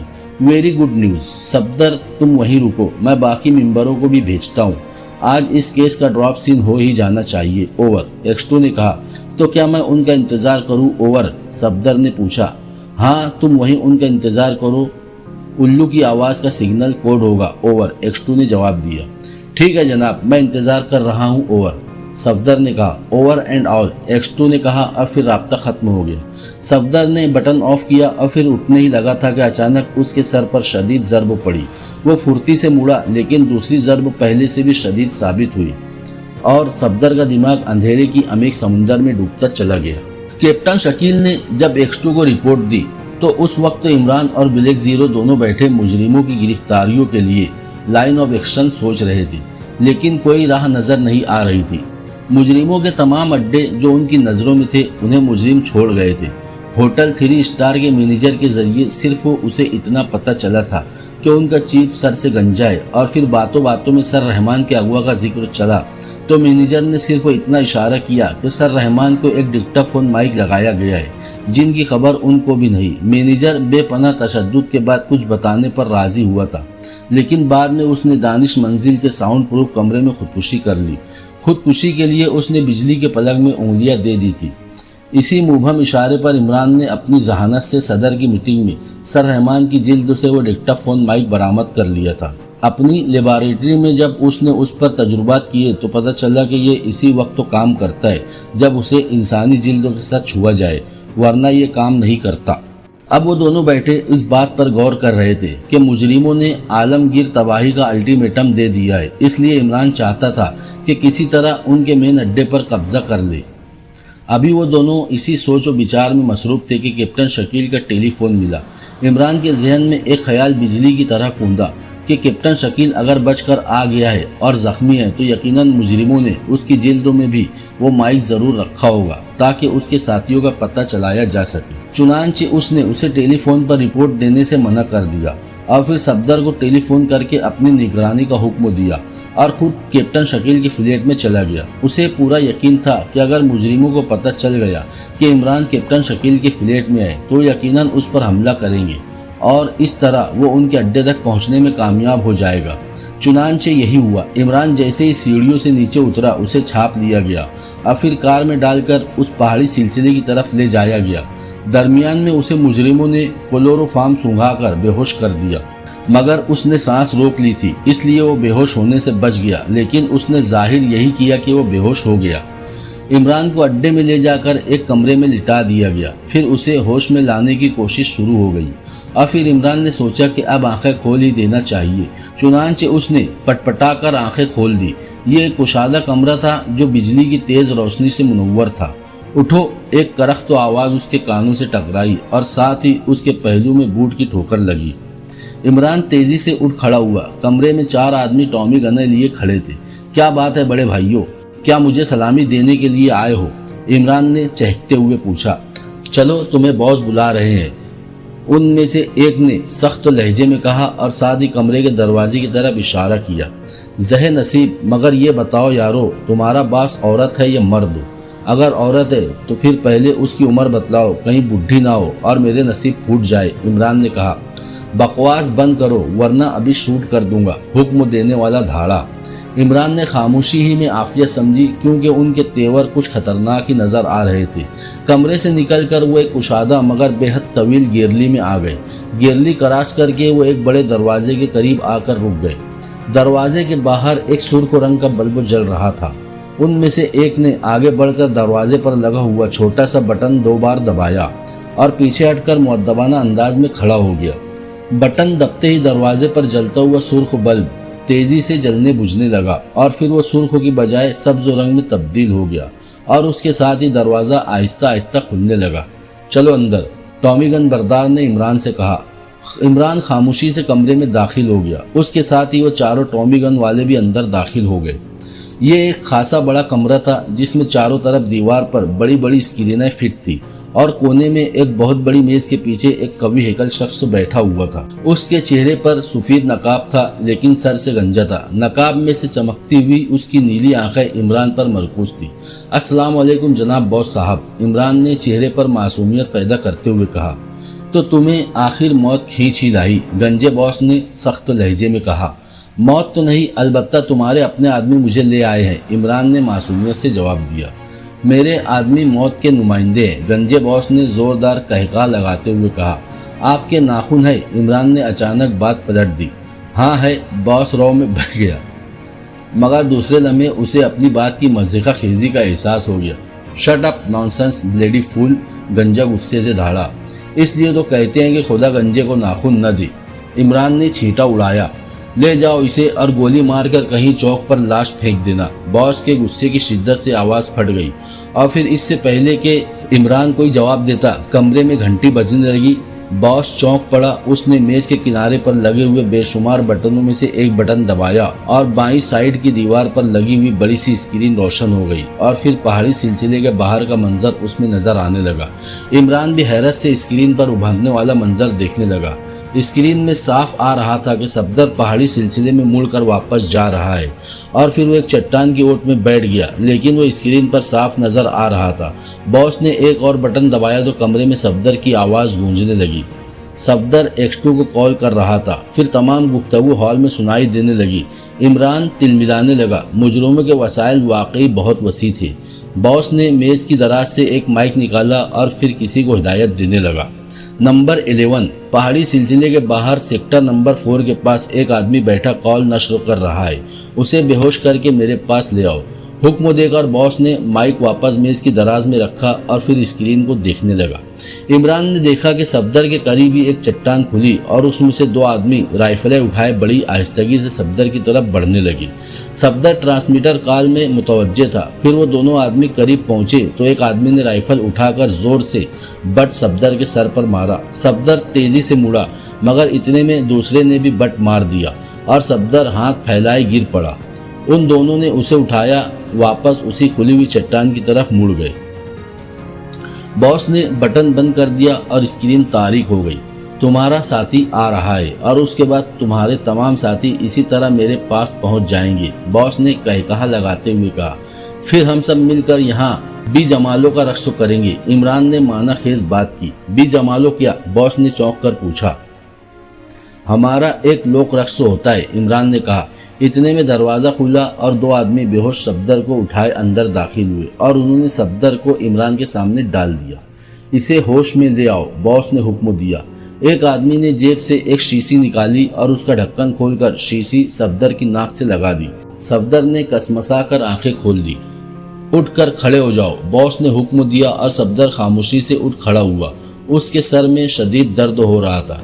इसकी तलाशी ले ली है? बॉस ने पूछा। जी हाँ, इसकी जेब से एक रिवॉल्वर और चंद 2 गोलियां निकली थी, वो स्टोर में जमा करा दी गई है। आने वालों में से एक आदमी ने मुअद्दबाना लहजे में जवाब दिया। اس کی گھڑی بھی اتار لو، باس نے حکم دیا اور ان میں سے ایک آدمی نے آگے بڑھ کر صفدر کے ہاتھ سے گھڑی یعنی واچ ٹرانسمیٹر اتار لیا۔ باہر جاؤ اور نمبر 2 سے کہہ دینا کہ ان کے ساتھیوں کو جلد از جلد ہمارے پاس بھیج دے۔ باس نے حکم دیا اور وہ دونوں خاموشی سے باہر نکل گئے۔ یار کرسی منگواؤ، میری تو ٹانگوں میں درد ہونے لگا ہے، عمران سے رہا نہ گیا تو بول پڑا۔ باس ایک لمحے خاموش رہا اور پھر ایک آدمی کو کرسیاں لانے کا حکم دیا اور آدمی خاموشی سے باہر نکل گیا اور چند لمحے بعد وہ کرسیاں اٹھائے اندر داخل ہوا۔ صفدر اور عمران اس پر بیٹھ گئے۔ آخری خواہش سمجھو کہ مرنے سے پہلے تو آخری بار کرسی پر بھی بیٹھے تھے، باس نے مسکرا کر کہا۔ بڑا اچھا سوچا تم نے، ورنہ مجھے مرنے کے بعد کرسی پر بیٹھنا پڑتا، عمران نے اطمینان سے بھرپور لہجے میں جواب دیا۔ باس عمران کا اطمینان دیکھ کر الجھن میں پڑ گیا اور وہ سوچ بھی نہیں سکتا تھا کہ کوئی شخص موت کے قریب آ کر بھی یوں اطمینان سے باتیں کر سکتا ہے۔ اسے خیال آیا کہ عمران کو ابھی تک میری طاقت کا اور وسائل کا صحیح اندازہ نہیں ہے، چنانچہ اس نے عمران کے سامنے اپنی طاقت کا مظاہرہ کرنا ضروری سمجھا۔ یہ ایک نفسیاتی کمزوری تھی جس سے کوئی بھی فرد خالی نہیں ہوتا۔ ہر طاقتور شخص اپنی طاقت کا مظاہرہ دشمنوں کے سامنے کر کے ہمیشہ اپنے احساس برتری کو تسکین پہنچاتا ہے۔ چنانچہ یہی اس گنجے باس کے ساتھ بھی ہوا۔ اس نے میز کے کنارے پر لگے ہوئے 2 بٹن دبائے اور صفدر اور عمران بٹن یوں ہوا میں اڑ گئے جیسے کسی غیر مرئی طاقت نے انہیں ہوا میں پکڑ رکھا ہو، اور وہ دونوں بری طرح ہاتھ پیر مار رہے تھے لیکن کمرے کے عین درمیان میں لٹک رہے تھے۔ باس کے کہکہوں سے کمرہ گونج اٹھا۔ یار نیچے اتارو، کیوں سولی پر چڑھا رکھا ہے؟ عمران نے باس سے مخاطب ہو کر کہا۔ نہیں، تم یوں ہی ہوا میں لٹکتے رہو گے، باس نے جواب دیا۔ تو پھر تھوڑا سا اور اونچا کرو تاکہ میں چھت پر کیے ہوئے رنگ کو غور سے دیکھ سکوں، مجھے یہ رنگ بہت پسند آیا ہے، میں بھی اپنی کوٹھی کی چھت پر یہی رنگ کراؤں گا۔ عمران نے بڑے اطمینان سے چھت کی طرف دیکھتے ہوئے کہا اور باس کا چہرہ بگڑ گیا۔ اس نے یہ حرکت صرف عمران کو مرعوب کرنے کے لیے کی تھی، لیکن وہ عمران ہی کیا جو ان بچکانہ شعبدوں سے مرعوب ہو جائے۔ باس نے جھنجھلا کر بٹن آف کر دیے اور دونوں ایک جھٹکے سے نیچے آ گرے۔ صفدر نے تو اٹھنے میں پھر بھی دیر لگائی، لیکن عمران ایک جھٹکے سے اٹھ کھڑا ہوا اور پھر یوں اطمینان سے کپڑے جھاڑنے لگا جیسے کچھ ہوا ہی نہ ہو۔ باس کی آنکھیں جھنجھلاہٹ اور غصے سے سرخ ہو گئی۔ بلیک زیرو نے صفدر کی کال ملتے ہی جولیا کو ٹیلی فون کیا۔ Julia speaking. رابطہ قائم ہوتے ہی جولیا کی آواز آئی۔ X2 بلیک زیرو نے کہا۔ یس سر۔ جولیا کا لہجہ بے حد مؤدبانہ تھا۔ جولیا، صفدر اور کیپٹن شکیل کے علاوہ باقی تمام ممبروں کو آرڈر دے دو کہ وہ فوراً مسلح ہو کر شہر سے 20 میل دور پہاڑی سلسلے کے پاس پہنچ جائے۔ وہاں صفدر موجود ہوگا، الو کی آواز کا سگنل کوڈ ہے۔ وہ صفدر کی قیادت میں اس پہاڑی میں مجرموں کے اڈے کے اندر جائے۔ عمران بھی وہاں موجود ہے۔ میں آج مجرموں کو ہر حالت میں گرفتار دیکھنا چاہتا ہوں، بلیک زیرو نے حکم دیتے ہوئے کہا۔ اوکے سر، لیکن میرے متعلق کیا حکم ہے؟ جولیا نے ڈرتے ڈرتے پوچھا۔ تمہارا وہاں جانا ضروری نہیں، تم یہیں رہو، بلیک زیرو نے سخت لہجے میں جواب دیا اور پھر ریسیور رکھ دیا۔ چند منٹ ٹھہر کر بلیک زیرو نے پھر ٹیلی فون کے نمبر ڈائل کرنے شروع کیے اور دوسرے لمحے رابطہ مل گیا۔ کمانڈر اسلم سے رابطہ ملاؤ، بلیک زیرو نے قدرے سخت لہجے میں کہا۔ کون صاحب ہے؟ دوسری طرف سے شاید ملٹری ایکسچینج آپریٹر تھا۔ X2 بلیک زیرو نے کہا۔ ہولڈ آن سر فور 1 منٹ، آپریٹر نے گھبرائے ہوئے لہجے میں کہا اور بلیک زیرو مسکرا دیا۔ یس کمانڈر اسلم اسپیکنگ، دوسری طرف سے ایک پروقار آواز سنائی دی۔ X2 بلیک زیرو نے مختصر جواب دیا۔ فرمائیے، کمانڈر اسلم نے لاپرواہی سے جواب دیا۔ کمانڈر اسلم، اپنا لہجہ درست تو کرو، تم نہیں جانتے کہ میں کون بول رہا ہوں؟ بلیک زیرو کو کمانڈر کے لاپرواہ لہجے پر غصہ آ گیا۔ جانتا ہوں، لیکن شاید آپ کو یاد نہیں رہا کہ آپ استعفیٰ دے چکے ہیں، کمانڈر اسلم نے اسی لہجے میں جواب دیا۔ اوہ، تو یہ بات ہے، X2 گرایا۔ وہ تو مجرموں کی نظر میں دھول جھونکنے کی ایک کارروائی تھی۔ بہرحال تم ڈائریکٹ صدر مملکت کو فون کر کے انفارمیشن لے لو، میں 10 منٹ بعد ٹیلی فون کروں گا۔ بلیک زیرو نے ریسیور رکھ دیا اور اٹھ کر ٹہلنے لگا۔ اس کے چہرے پر الجھن کے تاثرات تھے۔ 10 منٹ بعد اس نے دوبارہ نمبر ڈائل کیے۔ کمانڈر اسلم سے رابطہ ملاؤ، بلیک زیرو گرایا۔ کمانڈر اسلم اسپیکنگ، دوسری طرف سے کمانڈر اسلم کی آواز سنائی دی۔ X2 بلیک زیرو نے گرایا۔ یس سر، حکم فرمائیے جناب، کمانڈر اسلم کی گھبرائی ہوئی آواز آئی۔ تسلی ہو گئی آپ کی؟ بلیک زیرو نے سخت لہجے میں پوچھا۔ میں معافی چاہتا ہوں جناب، کمانڈر اسلم نے ندامت آمیز لہجے میں کہا۔ اوکے، ऐसा करो, एक यूनिट जो पूरी तरह मुसल्लह हो दारुल हुकूमत से 20 मील दूर मौजूद पहाड़ी सिलसिले के गिर्द फैला दो। उनकी कमांड तुम खुद करना और देखो कार्रवाई खुफिया हो। मैं ट्रांसमीटर लाइन नंबर 6 पर जब तुम्हें काशन दूं तुम मुहासरत तंग कर देना और अगर कोई शख्स फरार होने की कोशिश करे तो गोली मार देना। ब्लैक जीरो ने तफसील बताते हुए हुक्म दिया। बहुत बेहतर जनाब, लेकिन क्या मैं पूछ सकता हूँ कि उन पहाड़ों में क्या है? कमांडर असलम की हैरत ज़दा आवाज़ सुनाई दी। उन पहाड़ों में उन मुजरिमों का अड्डा है जिन्होंने आज रात 12 बजे दारुल हुकूमत को तबाह करने की धमकी दी है, ब्लैक जीरो ने बतलाया। ओह, तो इसका मतलब है कि मामला बहुत सीरियस है, कमांडर असलम ने कहा। हाँ, पूरी तरह होशियार रहना, ब्लैक जीरो ने कहा। बेफिक्र रहे जनाब, कमांडर असलम ने कहा। ओके, ब्लैक जीरो ने कहा और रिसीवर रख दिया। फिर उड़कर कपड़े तब्दील करने शुरू कर दिए। उसने चुस्त सिया लिबास जेब तन किया, अलमारी से नकाब निकालकर जेब में डाली और फिर 2 रिवॉल्वर और एक मशीन गन भी उठा ली। मशीन गन के पार्ट्स उसने कपड़ों के अंदर बेल्ट से कस लिए। फिर वो कमरे से बाहर जाने लगा कि अचानक उसे ख्याल आ गया। एक लम्हे तक वो वहाँ खड़ा सोचता रहा, फिर तेज तेज कदम उठाता हुआ दोबारा फ़ोन की तरफ बढ़ा।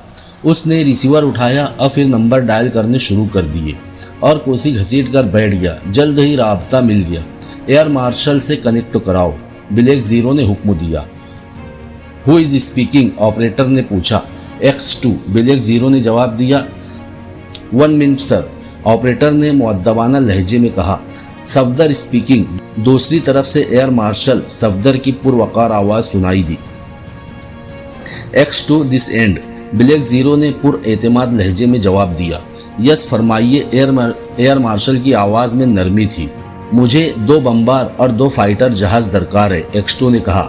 मिल जाएंगे, मगर ऑपरेशन कहाँ होगा? एयर मार्शल ने पूछा। दारुल हुकूमत से 20 मील दूर पहाड़ी सिलसिले पर, ब्लैक जीरो ने जवाब देते हुए कहा। ओके, किस वक्त भेजूं? एयर मार्शल ने पूछा। आप उन्हें अलर्ट रहने का हुक्म दे दें। मैं ट्रांसमीटर फ्रीक्वेंसी नंबर 1 पर खुद उन्हें कंट्रोल करूंगा, ब्लैक जीरो ने जवाब दिया। ओके, मैं अभी अहकाम जारी कर देता हूँ, एयर मार्शल ने जवाब देते हुए कहा। Thank you, goodbye. Black zero ने रिसीवर रख दिया और फिर वो तेज तेज कदम उठाता हुआ ऑपरेशन रूम से बाहर निकल गया। इससे पहले कि बॉस गुस्से और झिंझलाहट में कोई और ताकत का मुजाहरा करता, कमरा तेज घंटी की आवाज़ से गूंज उठा। बॉस चौंका और फिर उसने मेज के किनारे पर लगा हुआ बटन दबा दिया। पहली वाली स्क्रीन दोबारा रोशन हो गई। स्क्रीन पर 4 आदमी रेंगते हुए पहाड़ी सिलसिले की तरफ आ रहे थे। चारों ने सिया लिबास पहने हुए थे और उन्होंने मुंह पर नकाब लगाए हुए थे, इसलिए अंधेरे में साए ही महसूस हो रहे थे। इमरान और सफदर समझ गए कि उनके साथी आ रहे हैं। पहाड़ी सिलसिले के करीब आकर वो चारों रुक गए और फिर कमरे में उल्लू की करख्त आवाज़ गूंजी। वो सफदर को सिग्नल दे रहे थे और फिर पहाड़ी की एक चट्टान से जवाबन भी उल्लू की आवाज़ में सिग्नल दिया गया। सफदर ने दांत भींच लिए, मगर इमरान बड़ी दिलचस्पी से ये मंजर देख रहा था, जैसे वो बड़ी दिलचस्प फिल्म देख रहा हो। जवाबी सिग्नल मिलते ही वो चारों साए तेजी से उस चट्टान की तरफ बढ़ने लगे जहां से सिग्नल का जवाब मिला था। चट्टान के करीब आकर वो रुक गए। यह चट्टान पहाड़ी दर्रे के अंदर वाक़ थी। फिर उन्होंने चट्टान के पीछे देखा, लेकिन वहां उन्हें कोई भी नजर न आया। अचानक उनके सरों पर एक चट्टान बेआवाज तरीके से हट गई और दूसरे लम्हे वो चारों एक मजबूत जाल में लिपट गए। उन्होंने काफी हाथ पांव मारे, लेकिन जाल की उलझी हुई डोरियों से न निकल सके। उसी लम्हे न जाने कहां से बहुत से लोगों ने हाथों में मशीन गनें पकड़े उन्हें चारों तरफ से घेर लिया और फिर वो जाल ऊपर उठने लगा और उस जगह में जाकर गायब हो गया जहां से वो जाल फेंका गया था। बेबस परिंदों की तरह वो चारों साए भी जाल के साथ ही पहाड़ी में गायब हो गए। बॉस ने एक जोरदार कहकहा लगाया और फिर बटन दबाकर स्क्रीन तारीक कर दी। क्यों, कैसा रहा? बॉस ने खुशी से चमकती हुई नजरों से इमरान से पूछा। बड़ी अच्छी और दिलचस्प फिल्म थी, इमरान ने जवाबन तालियां बजाते हुए कहा। फिल्म? ये फिल्म नहीं, हकीकत थी दोस्त, और अभी ये तुम्हारे चारों साथी इसी कमरे में पहुंच जाएंगे, बॉस ने कहकहा लगाते हुए कहा। यह भी अच्छा है, हम सब मिलकर कव्वाली गाएंगे और तुम बॉल खेलना, इमरान ने जवाब दिया। बॉल खेलना क्या मतलब? गंजा बॉस समझ न सका। बॉल खेलने का मतलब यह है कि मस्ती में रक्स करना, जख्मी की तरह तड़पना, इतना तड़पना कि तुम्हारी रूह आलम बाला की तरफ परवाज कर जाए। क्या समझे? इमरान ने उसे तफसील बतलाते हुए कहा। ओह, इसका मतलब है कि तुम मुझे धमकी दे रहे हो। बॉस की आंखें सुर्ख होने लगी। अरे तौबा तौबा, भला मैं फकीर पुरतफसीर बंदा नादान तुझे धमकी दे सकता हूँ? इमरान ने कानों को हाथ लगाते हुए कहा। बॉस ने कहा। एक लम्हे खामोशी रही, फिर दरवाज़ा खुला और वो चारों नकाबपोश जिनके हाथ पुश्तों पर बंधे हुए थे मशीन गनों के जोर पर कमरे में दाखिल हुए। उनके नकाब उतार दो, बॉस ने हुक्म दिया और फिर उन चारों के नकाब उतार दिए गए। सफदर और इमरान ने इत्मीनान की एक तवील सांस ली क्योंकि वो चारों मेकअप में थे। हाँ, अब बताओ इमरान, तुम और तुम्हारे साथियों से क्या सुलूक किया जाए? बॉस ने पूछा। इन्हें ठंडा पानी पिलाया जाए और फिर इन्हें कुर्सियों पर बिठाकर इनसे पूछा जाए, और सुनाओ क्या हाल चाल है, कब आए, कैसे आमद हुई, मेरे लायक कोई खिदमत? इमरान ने बाकायदा तजवीज़ पेश की। बॉस ने जवाब देना चाहा, लेकिन फिर मेज़ पर पड़े हुए ट्रांसमीटर का बल्ब तेज़ी से जलने बुझने लगा। बॉस ने बटन दबाकर कहा, who is speaking? Boss, final operation में सिर्फ आधा घंटा रह गया है। दूसरी तरफ से आवाज़ आई। अच्छा, मैं वही आता हूँ, बॉस ने कहा और फिर ट्रांसमीटर बंद कर दिया।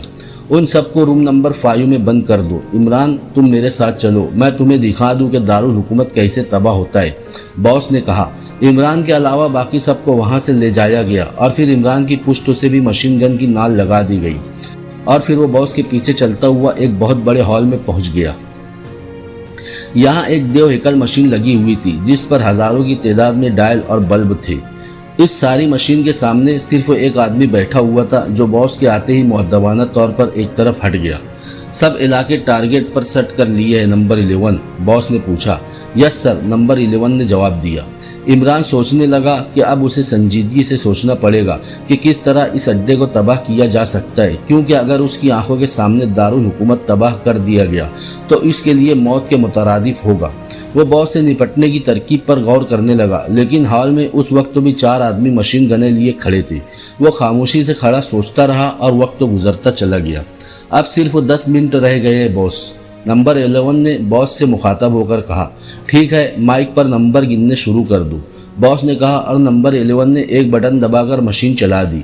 देव हकल मशीन के चलने से बेपनाह गड़गड़ाहट की आवाज़ आने लगी। हजारों की तादाद में बल्ब जलने बुझने लगे और नंबर 11 ने माइक संभालकर आवाम को खबरदार करना शुरू कर दिया। बॉस ने एक बटन दबाया तो सामने स्क्रीन पर शहर के मुख्तलिफ हिस्से उभरने लगे। तमाम दारुल हुकूमत में भाग दौड़ मच गई। एक अजीब अफरा तफरी का आलम था। लोग खौफ से चीखने लगे थे। पुलिस और मिलिट्री की गाड़ियां सड़कों पर दौड़ रही थी और नंबर 11 माइक पर बाकायदा मिनट गिन रहा था। ब्लैक जीरो जब पहाड़ी सिलसिले के करीब पहुंचा तो उसने ट्रांसमीटर पर सफदर वगैरह से राब्ता कायम करना चाहा, लेकिन कोई जवाब न मिला। उसने अंधेरे में दिखने वाली आइटमी दूरबीन से पहाड़ी सिलसिले को चेक करना शुरू किया, लेकिन उसके साथियों में से कोई भी उसे नजर न आया।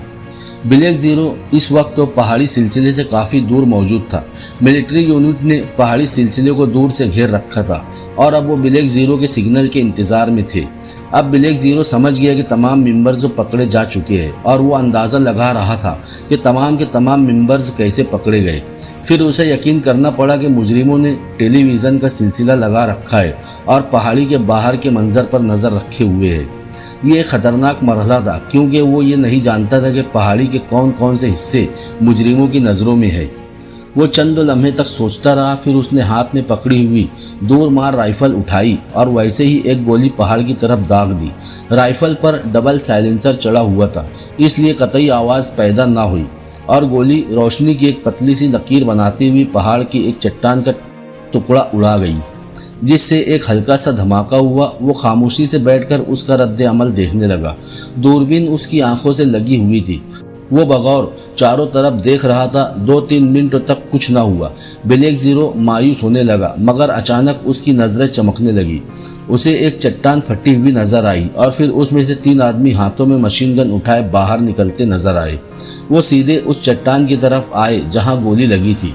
वो काफ़ी देर तक उसे बगौर देखते रहे। फिर उन्होंने चारों तरफ घूम फिर कर देखा, लेकिन कोई निशान न देखकर वो दोबारा उस चट्टान की तरफ बढ़े जहां से वो बरामद हुए थे। चट्टान दोबारा बराबर हो चुकी थी और ब्लैक जीरो की नजरें उन पर लगी हुई थी। चट्टान के करीब पहुंचकर उनमें से एक ने चट्टान के नीचे हाथ डाला और फिर एक उभरे हुए पत्थर को बाईं तरफ खींचा। चट्टान दोबारा फट गई और वो तीनों अंदर दाखिल हो गए। चट्टान फिर मिल गई। ब्लैक जीरो ने एक लम्हे तक कुछ सोचा, फिर वो आहिस्ता आहिस्ता उस चट्टान की तरफ बढ़ने लगा। उसकी नजरें चारों तरफ घूम रही थी। वो बेहद मोहतात था। उस चट्टान के करीब पहुंचकर वो रुक गया और इंतजार करने लगा कि कोई शख्स बाहर निकले और फिर उसका अंदाज़ा सही निकला। वही चट्टान दोबारा फटी और उसमें से 3 आदमी आहिस्ता से बाहर निकले और ब्लैक ज़ीरो की तरफ बढ़ने लगे। ब्लैक ज़ीरो ने जानबूझकर उस चट्टान की तरफ पुश तो की हुई थी। वो तीनों आहिस्ता आहिस्ता ब्लैक ज़ीरो की तरफ बढ़ते रहे। उसी लम्हे अचानक ब्लैक ज़ीरो पलटा और फिर उससे पहले कि वो संभलते, ब्लैक ज़ीरो तकरीबन उड़ता हुआ उन पर जा पड़ा। ब्लैक ज़ीरो कतई देर नहीं लगाना चाहता था। देखते ही देखते उसने उन लोगों को ढेर कर दिया। उनके चेहरों पर नकाब लगे हुए थे और उन पर मखसूस निशान बने हुए थे। ब्लैक ज़ीरो ने हाथ बढ़ाकर उनमें से एक का नकाब उतारा और फिर अपना नकाब उतारकर उसका नकाब पहन लिया। फिर रेंगता हुआ वापस चट्टान की तरफ बढ़ा। चट्टान के करीब पहुंचकर उसने वही अमल दोहराया जो उसने दूरबीन से देखा था। चट्टान फट गई और वो उसमें रेंग गया। सफदर और दीगर तमाम साथियों को एक बहुत बड़े कमरे में बंद कर दिया गया। कमरा हर किस्म के साज और सामान से खाली था। यार, अब किसी सूरत में यहाँ से निकलना चाहिए वरना बेमौत मारे जाएंगे, सफदर ने कहा। हाँ ठीक है, तनवीर ने जवाब दिया। सफदर ने बगौर दरवाजे की तरफ देखा। दरवाज़ा फौलाद का था। तैयार हो जाओ, मैं चौकीदार को अंदर बुलाता हूँ, सफदर ने कहा और वो सब मुस्कुरा दिए क्योंकि वो इस तरकीब को अच्छी तरह जानते थे। सफदर दरवाजे के करीब रुककर मुंह से ऐसी आवाज़ें निकालने लगा जैसे दीवार को किसी आले से खोदा जा रहा हो। जाहिर है बाहर खड़ा दरबान ये कैसे बर्दाश्त तो कर सकता था कि मुजरिम दीवार खोदकर बाहर निकल जाए। चुनांचे नतीजा उनकी मर्जी के मुताबिक हुआ और दरवाज़ा खुला और 2 आदमी हाथों में मशीन गनें उठाए अंदर दाखिल हुए और उन सब ने मिलकर उस पर हमला कर दिया और उन दोनों को ढेर कर दिया। उन्होंने उन दोनों के गले दबा दिए। फिर वो सब कमरे से बाहर निकल आए। मशीन गन एक सफदर ने अपने पास रखी और दूसरी खावर के हाथ में दे दी। कमरे से बाहर एक गैलरी थी। अब वो सारे तेज तेज कदम उठाते हुए उधर बढ़े जहाँ बॉस का खास कमरा था और जहाँ से उन्हें लेकर उस कमरे में बंद कर दिया गया था। रास्ता वो जानते थे। गैलरी में उनका टकराव किसी से नहीं हुआ और वो उस मखसूस कमरे के सामने जाकर रुक गए। दरवाज़ा बंद था। सफदर ने मशीन गन का रुख दरवाजे की तरफ किया और फिर ट्रिगर दबा दिया। दूसरे लम्हे दरवाजे का लॉक टूट गया। उसी लम्हे चारों तरफ से घंटियों की तेज आवाज़ें आने लगी। शायद खतरे का अलार्म था। सफदर दरवाज़ा खोलकर अंदर दाखिल हो गया। वो सीधा उस मेज़ की तरफ बढ़ा जहाँ बॉस बैठा था और फिर उसने मेज़ पर लगे हुए मुख्तलिफ बटन दबाने शुरू कर दिए। तमाम स्क्रीनें रोशन हो गई। अब अड्डे का हर पहलू उनकी नज़रों में था। अचानक गैलरी में जूतों की आवाज़ आई और फिर खावर ने दरवाजे की ओर से फायरिंग शुरू कर दी। सफदर ने एक स्क्रीन में एक 2 हैकल मशीन देखी जिसके सामने बॉस मौजूद था और एक तरफ इमरान खड़ा था। उसी लम्हे एक ज़ोरदार धमाका हुआ और तमाम स्क्रीन तारीक हो गई। फायरिंग बदस्तूर जारी थी। उस धमाके से कमरा हिल गया था। तमाम मेंबर्स ही बौखला गए। शायद कमरे पर बम मारा गया था। उसी लम्हे सफदर की नज़र मेज़ के दूसरे किनारे पर लगे हुए एक सुर्ख बटन पर पड़ी। उसने उसे दबा दिया। बटन के दबते ही पीछे की दीवार एक तरफ हट गई। अब वहाँ एक और कमरा था। इस कमरे में आ जाओ, सफदर चीखा और वो तमाम भागकर उस कमरे में आ गए और दीवार दोबारा बराबर हो गई। दूसरे कमरे से निकलकर वो एक राहदारी में भागने लगे। कमरे में बेशुमार असलाह मौजूद था इसलिए सब ने मशीन गनें उठा ली। गैलरी से भागते हुए वो एक हॉल में जा पहुंचे। उसी लम्हे उन पर गोलियों की बौछार हो गई। एक नकाबपोश ओट से उन पर गोलियां चला रहा था। वो तमाम ओट में हो गए। दूसरे लम्हे सफदर की मशीन गन से गोलियां निकली मगर नकाबपोश हट चुका था और फिर एक आवाज़ गूंजी, सफदर ये तुम हो। और फिर सब उस आवाज़ पर यूं बुरी तरह उछले जैसे उन्हें किसी बिच्छू ने काट लिया हो। ये आवाज़ X2 की थी। वो नकाबपोश यकीनन X2 था और फिर वो नकाबपोश सामने आ गया। ब्लैक ज़ीरो चट्टान में रेंगा तो अचानक उसके सीने से एक राइफल टिक गई। कोड, एक कवि हिकल नौजवान ने पूछा, मगर ब्लैक ज़ीरो ने कोड बताने की बजाय अचानक फुर्ती से उछलकर उसकी नाक पर टक्कर मारी। वो डगराता हुआ नीचे गिरा। दूसरे लम्हे ब्लैक ज़ीरो ने मशीन गन के बट मारकर उसका सर फाड़ दिया और वो बेहोश हो गया और फिर ब्लैक ज़ीरो आगे बढ़ने लगा। जल्द ही वो एक कमरे में पहुंच गया जहां 4 नकाबपोश मौजूद थे। कमरे में दाखिल होते ही ब्लैक ज़ीरो ने मशीन गन का ट्रिगर दबा दिया और चारों के जिस्मों में बेशुमार सुराख हो गए। अब वो उस कमरे से मुल्हिका एक हॉल की तरफ बढ़ने लगा कि उसे 5 आदमी भागते हुए उस हॉल की तरफ जाते नजर आए। उसने ओट में होकर ट्रिगर दबा दिया और वो 5 भी ओट में हो गए और अब उस पर भी मशीन गनों की बौछार हो गई मगर उसे गोलियों से निकलने वाले शोलों की रोशनी में सफदर की शक्ल नजर आ गई और उसने आवाज़ दी, सफदर ये तुम हो। اور وہ سارے اوٹ سے نکل کر سامنے آ گئے۔ بلیک زیرو بھی آگے بڑھ گیا۔ اس ہال میں گھس جاؤ، جو بھی شخص ملے ڈھونڈ دو، بلیک زیرو نے کہا، اور پھر وہ سب ہال کا دروازہ توڑ کر اندر گھس گئے۔ ہال شاید ساؤنڈ پروف تھا، اس لیے باہر چلنے والی گولیوں کی آوازیں ہال میں موجود لوگوں نے نہیں سنی۔ دروازہ ٹوٹتے ہی صفدر اور اس کے ساتھیوں نے مشین گنوں کے ٹریگر دبا دیے۔ ہال چیخوں سے گونج اٹھا اور وہ سب ہال میں ایک جھٹکے سے داخل ہو گئے۔ ہال میں عجیب و غریب قسم کی مشینیں لگی ہوئی تھی۔ مشینیں توڑ دو، بلیک زیرو نے کہا، اور پھر ان سب کی مشین گنوں کے رخ مشینوں کی طرف ہو گئے۔ دوسرے لمحے زوردار دھماکے ہوئے اور چلتی ہوئی مشینیں رک گئی۔ اس وقت تو ہر طرف اندھیرا چھایا ہوا تھا۔ شاید یہ پاور پلانٹ تھا اور اس پلانٹ سے بجلی تمام اڈے کی مشینوں کو سپلائی کی جاتی تھی۔ وہ سب اندھیرے میں بھاگتے ہوئے باہر دروازے کی طرف بڑھے۔ اسی لمحے چاروں طرف سے گولیاں چلنے لگی۔ اندھیرے میں ایک خطرناک جنگ شروع ہو گئی۔ ہاتھ کو ہاتھ دکھائی نہیں دیتا تھا۔ گولیوں کی آوازوں کے ساتھ ساتھ چیخیں ابھر رہی تھی۔ نہ جانے کون مر رہے تھے، کون زخمی ہو رہے تھے۔ عمران بے بس کھڑا دیکھ رہا تھا۔ 4 مشین گنیں اس کی طرف اٹھی ہوئی تھی اور وہ گنجا باس اس ہولناک مشین کی طرف پوری طرح متوجہ تھا۔ مشین پر لگی ہوئی بہت بڑی اسکرین پر دارالحکومت کے مختلف مناظر تیزی سے ابھرتے اور تبدیل ہوتے چلے جا رہے تھے۔ تمام شہر خوف و ہراس میں ڈوبا ہوا تھا۔ شہر سے باہر جانے والی سڑکوں پر بے تحاشا ہجوم تھا۔ ہجوم کی وجہ سے خوفناک حادثے ہو رہے تھے۔ لوگ ایک دوسرے کے پیروں کے نیچے روندے جا رہے تھے۔ عمران سوچ رہا تھا کہ بلیک زیرو اور صفدر اور اس کے دوسرے ساتھی کیا کر رہے ہیں، اور پھر نمبر 11 مائک پر نمبر گنتے گنتے 1 پر آ پہنچا۔ گنجے باس کی آنکھیں چمک رہی تھی۔ اس کی آنکھوں میں شیطان ناچ رہا تھا۔ تباہی و بربادی ناچ رہی تھی۔ پھر نمبر 11 نے 0 کہا اور گنجے باس نے مشین پر لگا ہوا ایک بٹن دبا دیا۔ بٹن دبتے ہی اسکرین پر چلتا ہوا منظر رک گیا۔ یہ دارالحکومت کا شمالی حصہ تھا، جہاں بہت بڑی بڑی کوٹھیاں قطار در قطار موجود تھی۔ اور پھر گنجے باس نے ایک اور بٹن دبا دیا۔ مشین کی گڑگڑاہٹ میں خوفناک اضافہ ہوا اور پھر اسکرین پر اچانک بجلیاں سی چمکنے لگی اور ایک خوفناک دھماکہ ہوا اور تقریباً 10 میل کا علاقہ گردوں کے طوفان میں پھنس گیا۔ 10 میل کا علاقہ تباہ و برباد ہو چکا تھا۔ دارالحکومت کی مکمل تباہی کا آغاز ہو چکا تھا۔ اب سب کچھ عمران کی قوت برداشت سے باہر ہو گیا۔ اس کی آنکھوں میں خون اتر آیا۔ اسے وہ مشینیں کھلونے نظر آنے لگی اور پھر اس سے پہلے کہ باس کوئی اور بٹن دباتا، عمران اچانک اپنی جگہ سے اچھلا اور بجلی کی طرح گنجے پر جا پڑا۔ اس کے اچھلتے ہی چاروں مشین گنیں چلی مگر نشانے خالی گئے۔ نمبر 11 نے مڑنا چاہا مگر گنجے پر گرتے گرتے عمران کی زوردار لات نمبر 11 کے پیٹ پر پڑی اور وہ کراہتا ہوا دوسری طرف جا گرا۔ یہ وہ لمحہ تھا جب مشین گنیں چلی تھی اور نمبر 11 ان کی زد میں آ گیا۔ اس کے جسم میں بے شمار گولیاں سوراخ کر گئی۔ گنجا باس دھکے سے ایک طرف گرا اور اس کے ساتھ ہی عمران بھی اس کے سر سے ہوتا ہوا اس کی دوسری طرف جا گرا۔ گنجے نے اٹھنے میں پھرتی دکھائی مگر یہ پھرتی عمران کے حق میں بہتر ثابت ہوئی، کیونکہ جیسے ہی وہ اٹھا عمران اس کی پشتوں پر آ گیا۔ اس نے ایک بازو گنجے کی گردن میں ڈالا اور دوسرے سے اس کی کمر پکڑ لی۔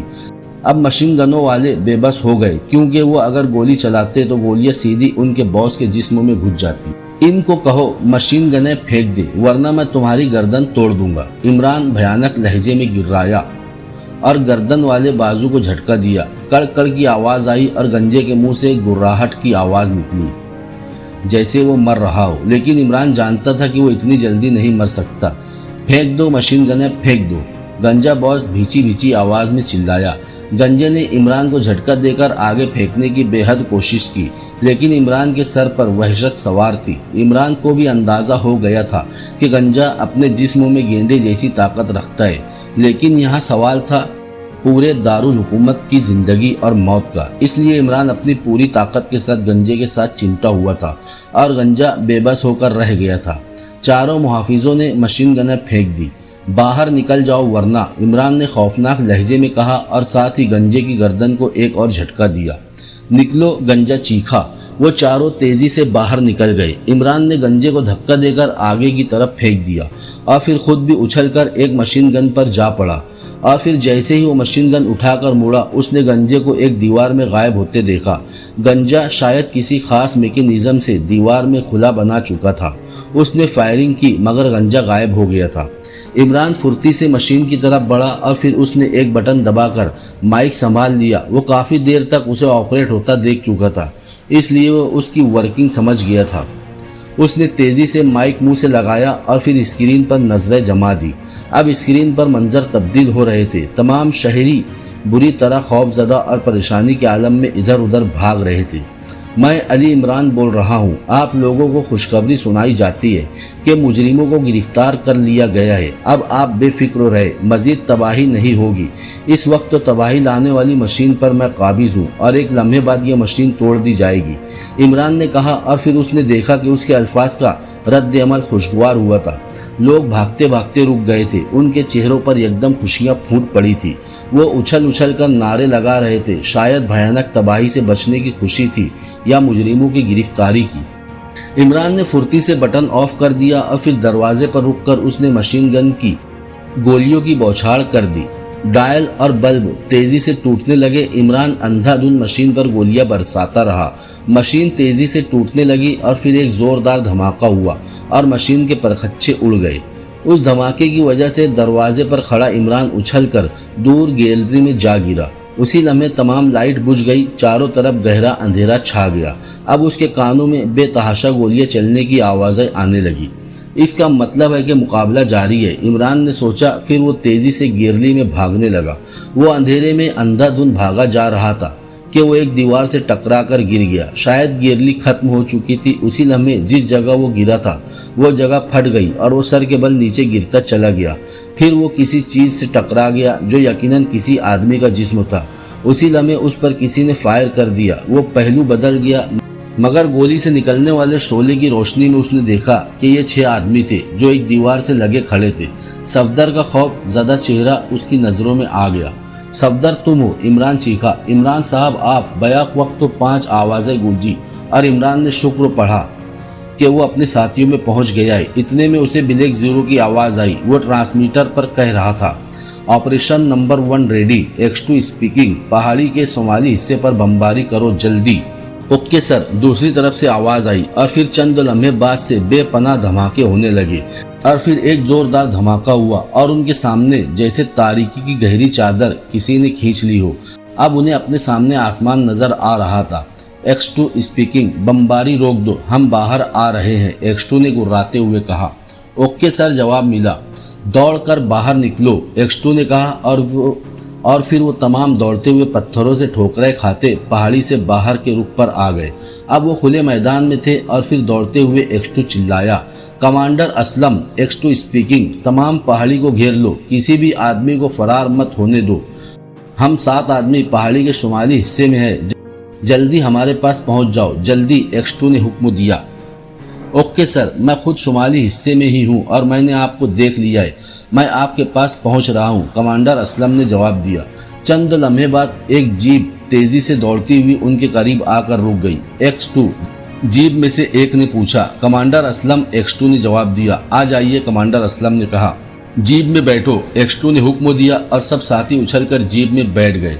खावर और चौहान शायद जख्मी थे, इसलिए उन्हें सहारा देकर जीप में बिठाया गया और फिर जीप दोबारा भागने लगी। अब वो पहाड़ी से दूर जा रहे थे। घेरा तंग कर लिया गया है, X2 ने कमांडर असलम से पूछा। यस सर, कमांडर असलम ने जवाब दिया। अब वो पहाड़ी से काफी दूर निकल आए थे। जीप रोक दो, X2 ने कहा और जीप रुक गई। इमरान, तुम नीचे उतर आओ, X2 ने कहा और खुद भी नीचे उतर आया। सफदर, तुम बाकी साथियों को लेकर वापस जाओ, कमांडर असलम ये जीप मेरे साथियों के हवाले कर दे, X2 ने नीचे उतरने के बाद कहा और फिर कमांडर असलम और ड्राइवर नीचे उतर आए। सफदर ने स्टीयरिंग संभाल लिया और जीप तेजी से दारुल हुकूमत की तरफ जाने वाली सड़क की तरफ मुड़ गई। मिलिट्री के सिपाहियों ने पहाड़ी के गिर्दो घेरा तंग कर लिया था और उनकी मुजरिमों के साथ फायरिंग जारी थी। कमांडर असलम, मिलिट्री को पीछे हटने का हुक्म दो, मैं पहाड़ी को तबाह करवाता हूँ, X2 ने हुक्म दिया। कमांडर असलम ने ट्रांसमीटर पर मिलिट्री को पीछे हटने का हुक्म दिया और फिर चंद मिनटों में ही वो पीछे हट गए। X2 एक तरफ होकर ट्रांसमीटर पर कॉल करने लगा। ऑपरेशन नंबर 1, X2 स्पीकिंग, तमाम पहाड़ी पर बमबारी कर दो, तबाह कर दो इस पहाड़ी को, X2 चीखा। ओके सर, दूसरी तरफ से जवाब मिला और फिर दोनों बमबार तैयारे झपट झपट कर पहाड़ी पर बम फेंकने लगे। जोरदार धमाके हुए और पहाड़ी रेजा रेजा होनी शुरू हो गई। बमबार तैयारे इस वक्त तक बम फेंकते रहे जब तक पहाड़ी मुकम्मल तौर पर तबाह और बर्बाद ना हो गई। इमरान साहब, मुजरिम का क्या बना? ब्लैक जीरो ने इमरान से पूछा। अगर मिलिट्री के घेरे से फरार नहीं हुआ हो तो यकीनन बमबारी से ख़त्म हो गया होगा, इमरान ने जवाब दिया। ओह, तो इसका मतलब है कि आपके हत्थे चढ़ गया था, ब्लैक जीरो ने कहा। हाँ, बड़ी मशीन मैंने तबाह की थी, इमरान ने जवाब दिया। बमबारी खत्म होते ही मिलिट्री ने पहाड़ की तलाशी लेनी शुरू कर दी और बेशुमार लाशें और जख्मी वहां से उठाए गए। इमरान और एक्स2 उस वक्त तक वहीं रहे जब तक तमाम तलाशी न हो गई, लेकिन उन लाशों और जख्मियों में से कोई भी आदमी गंजा न था। इसका मतलब है कि मुजरिम फरार होने में कामयाब हो गया है, ब्लैक जीरो बड़बड़ाया। हाँ, मालूम तो ऐसा ही होता है, इमरान ने जवाब दिया और फिर वो दोनों एक जीप में बैठकर दानिश मंजिल की तरफ चल पड़े। कैप्टन शकील को इस मेन ऑपरेशन का उस वक्त पता चला जब जूलिया ने उसका हाल पूछने के लिए टेलीफोन किया और उसे अपने जख्मी होने का बेहद अफसोस हुआ कि वह ऑपरेशन में हिस्सा न ले सका। फिर उसे दूर से जोरदार धमाकों की आवाज़ें आने लगी और वो और भी बेचैन हो गया। फिर उसे इमरान की आवाज़ भी सुनाई दी जो मुजरिमों पर काबू पाने की खुशखबरी सुना रहा था। अब उससे ना रहा गया और वो तेजी से फिलेट से नीचे उतरा और फिर मोटरसाइकिल उठाकर तेजी से पहाड़ी सिलसिले की तरफ चल दिया। जोश और शिद्दत जज्बात से अब उसे अपनी तकलीफ का एहसास भी ना रहा था। शहर में रश तो बेहद था, लेकिन किसी न किसी तरह कैप्टन शकील आगे बढ़ता रहा और फिर जल्द ही वो शहर से बाहर निकल आया। अब उसकी मोटरसाइकिल तेजी से भाग रही थी। पहाड़ी इलाका अब करीब आता जा रहा था। अचानक कैप्टन शकील को एक जख्मी आदमी रेंगता हुआ एक कच्ची सड़क की तरफ जाता दिखाई दिया, मगर उसने कोई ख्याल न किया और आगे बढ़ता चला गया। कच्ची सड़क के किनारे एक छोटा सा मकान था और वो जख्मी आदमी उस मकान की तरफ बढ़ रहा था। कैप्टन शकील आगे बढ़ता चला गया और फिर अचानक उसे एक ख्याल आया और उसने जोरदार ब्रेक मारी। मोटरसाइकिल के टायर चीखते हुए रुक गए। उसे ख्याल आया था कि वो जख्मी सर से गंजा है और जिसने उसे जलाया था वो भी गंजा था और तकरीबन इसी जसामत और कदो कामत का था। चुनांचे उसने शक मिटाने की खातिर उसका ताक़ुब करने का फैसला किया और अब वो जख्मी मकान में दाखिल हो चुका था। कैप्टन शकील ने मोटरसाइकिल का रुख उस मकान की तरफ मोड़ दिया, लेकिन अभी आधा फासला रहता था कि मकान से एक सुर्ख रंग की कार निकली और फिर आंधी और तूफान की तरह दारुल हुकूमत की तरफ दौड़ने लगी। कैप्टन शकील रुक गया। उस वक्त वो एक दरख्तों के करीब था, इसलिए शायद कार वाले की नज़र उस पर नहीं पड़ी थी या शायद वो जल्दी में था। बहरहाल अब वो कार का पीछा कर रहा था। कार अब शहर में दाखिल हो चुकी थी और कैप्टन शकील काफ़ी फासले से उसका ताक़ुब कर रहा था। कार शहर में दाखिल होकर अरबाब कॉलोनी की एक छोटी सी कोठी के गेट पर रुक गई। कैप्टन भी एक दरख्त के पीछे रुक गया। वो गंजा आदमी कार से उतरा और उसने फाटक पर लगा हुआ ताला खोला और फिर कार अंदर ले जाकर फाटक दोबारा बंद कर दिया। कैप्टन शकील ने मोटरसाइकिल वहीं छोड़ा और फिर तेजी से उस कोठी में दाखिल होने का फैसला किया। कोठी के करीब जाकर वो रुक गया। उसी लम्हे उसके जहन में एक ख्याल आया और फिर वो तेजी से वापस मुड़ गया। मोटरसाइकिल स्टार्ट की और सीधा निकलता चला गया। जल्द ही वो एक टेलीफोन बूथ के करीब जाकर रुक गया। उसने जेब से चंद सिक्के निकालकर सुराख में डाला और फिर जूलिया के नंबर डायल करने लगा। जल्द ही राब्ता कायम हो गया। Julia speaking. दूसरी तरफ से जूलिया की आवाज़ आई। मैं शकील बोल रहा हूँ। मैंने एक गंजे शख्स का पीछा किया है और वो इस वक्त तो अरबाब कॉलोनी की कोठी नंबर 106 में मौजूद है। वो पहाड़ी इलाके से फरार हुआ था। मैंने टेलीफोन करके उसकी कोठी में घुसने का फैसला किया है। आप अगर मुनासिब समझे तो एक्स2 को बता दे, कैप्टन ने कहा। लेकिन तुम पहाड़ी इलाके की तरफ किस लिए गए थे? जूलिया ने पूछा। बस तबीयत के हाथों मजबूर होकर चला गया था, कैप्टन शकील ने जवाब देते हुए कहा। लेकिन तुम तो जख्मी हो, अगर वहाँ लड़ाई हुई तो? जूलिया के लहजे में हमदर्दी थी। अब मैं इतना कमज़ोर भी नहीं हूँ कि एक आदमी से मारा जाऊँ, कैप्टन शकील ने तल्ख लहजे में जवाब दिया और फिर रिसीवर रख दी। फोन बूथ से बाहर निकलकर कैप्टन शकील अपनी मोटरसाइकिल पर बैठकर तेजी से उस कोठी की तरफ चल दिया।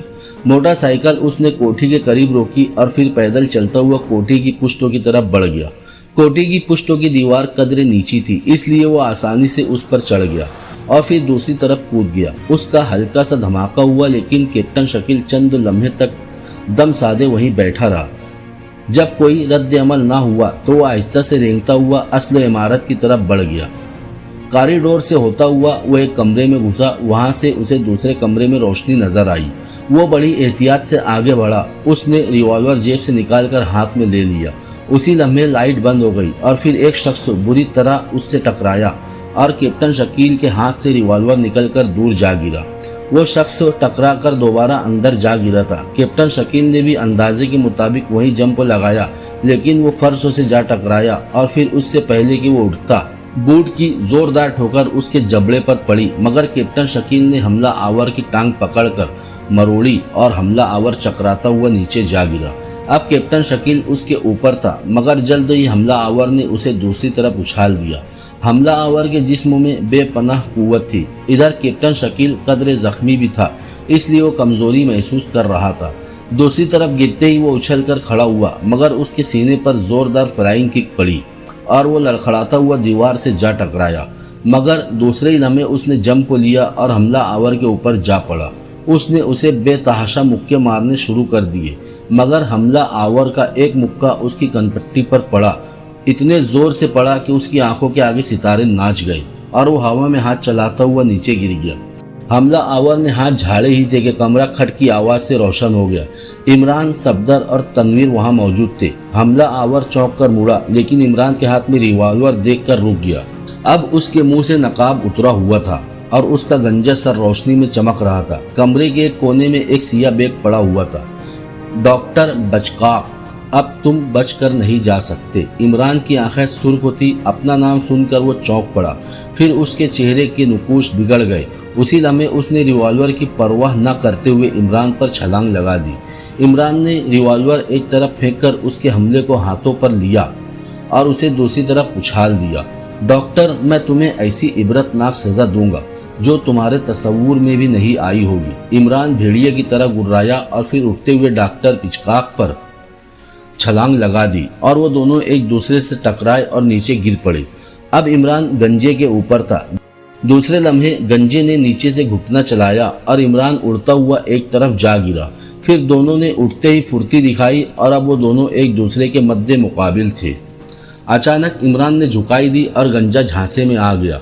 वो इस तरफ मुड़ा जिधर इमरान झुका था कि इमरान बर्क की सी तेजी से दूसरी तरफ मुड़ा और फिर उसने गंजे को दोनों हाथों से ऊपर उठा लिया। इमरान का चेहरा गुस्से और वहशत से सुर्ख हो रहा था। उसने गंजे को उठाकर जोर से फर्श पर पटक दिया। गंजे के मुंह से कराह निकल गई। इमरान पर जुनून सवार हो गया और उसने गंजे पर ठोकरों की बारिश कर दी। वो इस तेजी से ठोकरें बरसा रहा था कि गंजे को अपनी जगह से हिलने की भी मोहलत ना मिली। गंजे का चेहरा लहूलुहान हो गया और फिर इमरान उसके सीने पर चढ़ गया। अचानक इमरान ने अपनी एक उंगली बढ़ाई और फिर गंजे की भयानक चीख से कमरा गूंज उठा। कैप्टन शकील को भी होश आ गया था और वो उठकर बैठ गया। इमरान ने गंजे की आंख में उंगली घुसेड़ दी थी। गंजे की आंख का ढीला बाहर निकल आया था। अब उसकी आंख खून से भरा हुआ गड्ढा मालूम हो रही थी। मुझे मार दो इमरान, मुझे मार दो, गंजा बेख्तियार चीखा। नहीं, मैं तुम्हें मौत से भी ज्यादा भयानक सजा दूंगा डॉक्टर बिचकाक, ऐसी सजा दूंगा फिर कोई मुजरिम मेरे मुल्क में तबाही लाने का तसव्वुर भी न कर सके। इमरान वहशत से भरपूर लहजे में बोला। कैप्टन शकील, सफदर और तनवीर को गंजे की आंख निकलती देखकर झुर्री आ गई। इमरान ने गंजे का बाजू एक झटके से तोड़ दिया। कड़क की आवाज के साथ ही गंजे के मुंह से बेख्तियार चीखें निकलने लगी। फिर इमरान ने दूसरा बाजू तोड़ा। सफदर ने चीख कर कहा, यह बेहोश हो चुका है। इमरान मुक्के मार मार कर उसे दोबारा होश में ले आया। मुझे माफ कर दो इमरान, मुझे माफ कर दो। गंजा घिघियाया। मैं इंसानियत के मुजरिम को माफ नहीं कर सकता, इमरान ने कहा और फिर एक झटके से गंजे की एक टांग भी तोड़ दी। यही हश्र उसकी दूसरी टांग का भी हुआ। अब गंजा बेदस्तपा हो चुका था और उसकी भयानक चीखों से कमरा गूंजने लगा। इमरान दरिंदा बना हुआ था और उसके साथियों ने आज तक इमरान को इतनी वहशत में कभी नहीं देखा था। इमरान ने गंजे की दूसरी आंख भी निकाल दी। मुझे मार दे जालिम, मुझे मार दे, गंजा गिड़गिड़ाया। मार दे? मौत तो तुम्हारे लिए कोई सजा नहीं। तुम जिंदा रहोगे, लेकिन तुम्हारी हालत मुर्दे से भी बदतर होगी। इमरान गुर्राया और फिर उसने अपनी जेब से खंजर निकालकर गंजे के जिस्म पर वार करने शुरू कर दिए। गंजे की चीखें निकलते रही हत्ता कि वो बेहोश हो गया। इमरान अब उठकर खड़ा हो गया। उसका चेहरा इतना खौफनाक हो गया था कि सफदर, तनवीर और कैप्टन शकील ने खौफ से आंखें बंद कर ली। मुजरिम के लिए इतनी भयानक सजा उनके तसव्वुर में भी नहीं थी। सफदर, वो बैग उठाओ, इमरान ने सफदर से कहा और सफदर ने लपक कर वो बैग उठाया और इमरान को पकड़ा दिया। عمران نے بیگ کھول کر دیکھا، اس میں اہم دستاویزات تھی۔ عمران نے سر ہلایا اور پھر اس نے تنویر سے مخاطب ہو کر کہا، اس گنجے کو اٹھا کر باہر لان میں لے چلو۔ تنویر نے خاموشی سے گنجے کو اٹھایا اور پھر اسے باہر لان میں لے آیا۔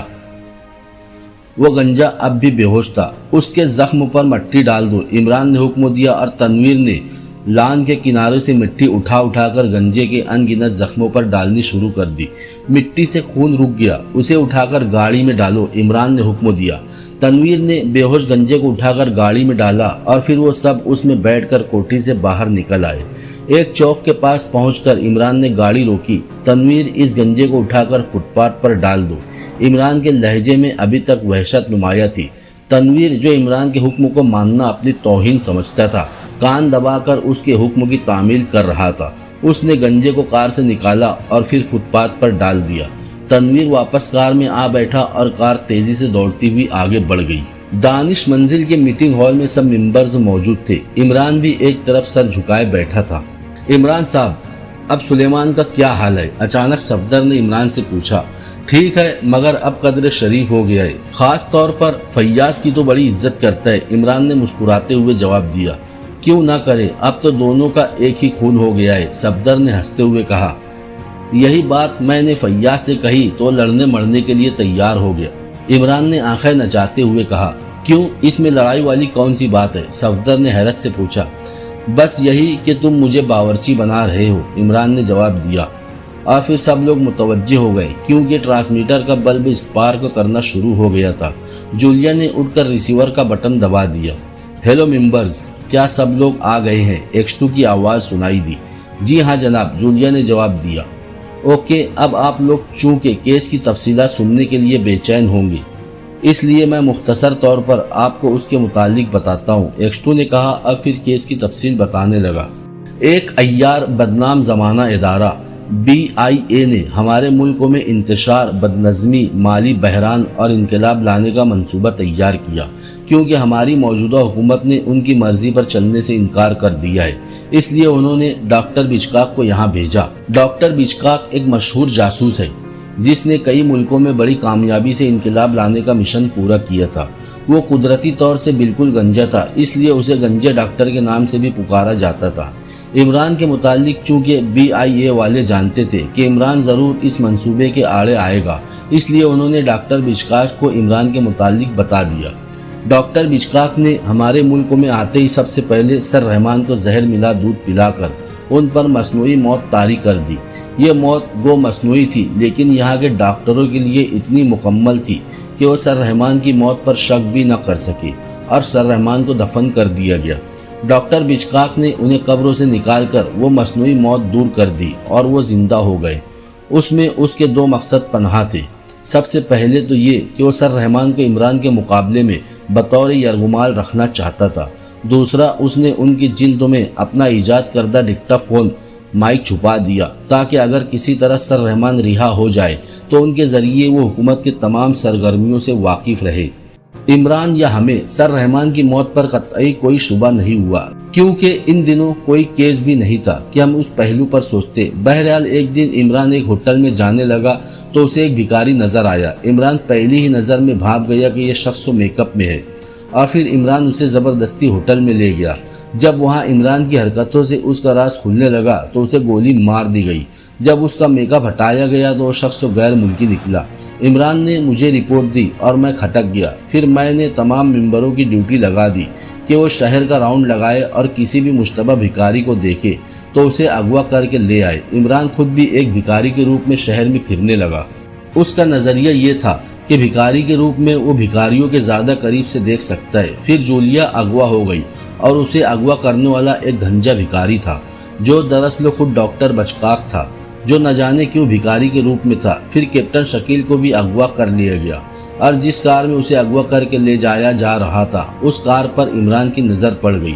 عمران نے اس کا تعاقب کیا اور پھر وہ دارالحکومت کے ایک کچے مکان میں جا پہنچا جہاں اس کی ملاقات خلاف توقع سر رحمان سے ہو گئی۔ سر رحمان کو زندہ دیکھ کر عمران حیرت زدہ رہ گیا۔ اس کی خوشی کی کوئی حد نہ رہی اور اسی خوشی میں اس نے اپنے آپ کو ظاہر کر دیا۔ ادھر مجرم سر رحمان کی جلدوں میں وہ مائک چھپا چکے تھے، چنانچہ اس مائک کی وجہ سے انہیں پتہ چل گیا کہ بھکاری کے روپ میں یہ عمران ہے اور وہ اسے قتل کرنے کے لیے وہاں آ پہنچے۔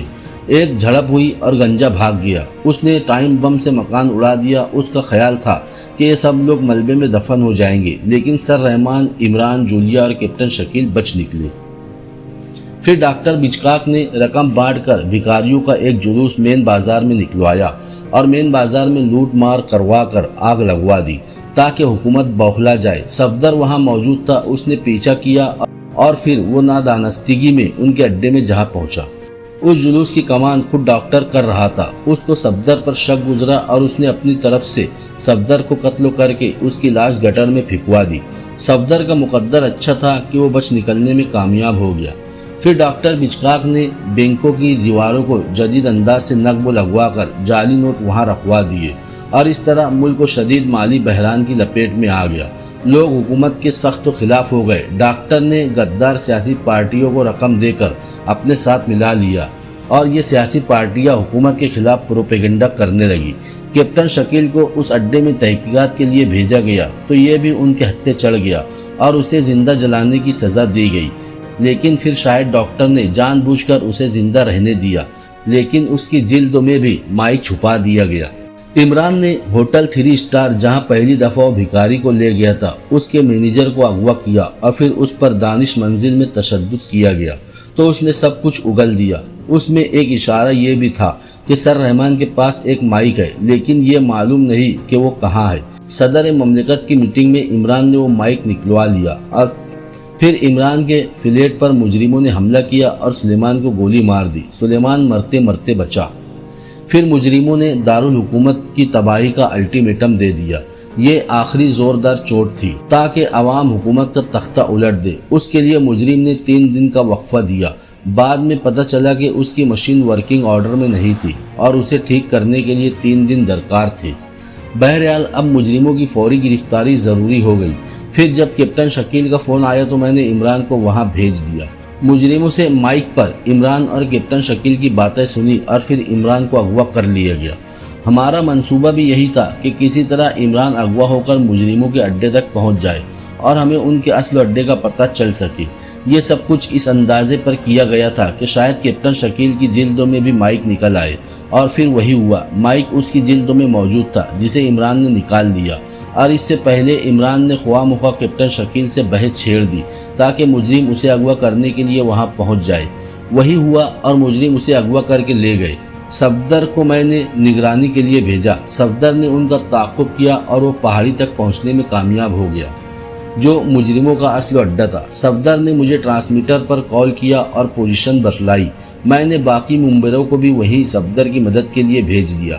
کیپٹن شکیل چونکہ زخمی تھا اس لیے اس آپریشن میں شریک نہ کیا گیا۔ ٹیلی ویژن نظام کے تحت پہاڑی کے باہر کا حصہ ہر وقت تو مجرموں کی نظر میں رہتا تھا، اس لیے صفدر کو بھی گرفتار کر لیا گیا اور پھر باقی ممبروں کو بھی گرفتار کر لیا گیا۔ میں نے ایک یونٹ فوج کو حکم دیا کہ وہ پہاڑی کو گھیرے میں لے لے۔ ساتھ ہی متوقع خطرے کے تحت میں نے 2 بمبار طیارے اور 2 فائٹر بھی منگوا لیے اور پھر میں خود پہاڑی میں داخل ہونے میں کامیاب ہو گیا۔ وہاں عمران کو مجرم اپنے خاص کمرے میں لے گیا جہاں وہ مشین موجود تھی۔ ہر مجرم کی طرح ڈاکٹر بچکاک بھی احساس برتری کا مریض تھا۔ وہ عمران پر اپنی طاقت کا روب ڈالنا چاہتا تھا۔ صفدر اور اس کے ساتھ دوسرے ممبر جو ایک دوسرے کمرے میں بند تھے وہاں سے نکلنے میں کامیاب ہو گئے۔ پھر میں بھی ان میں سے مل گیا۔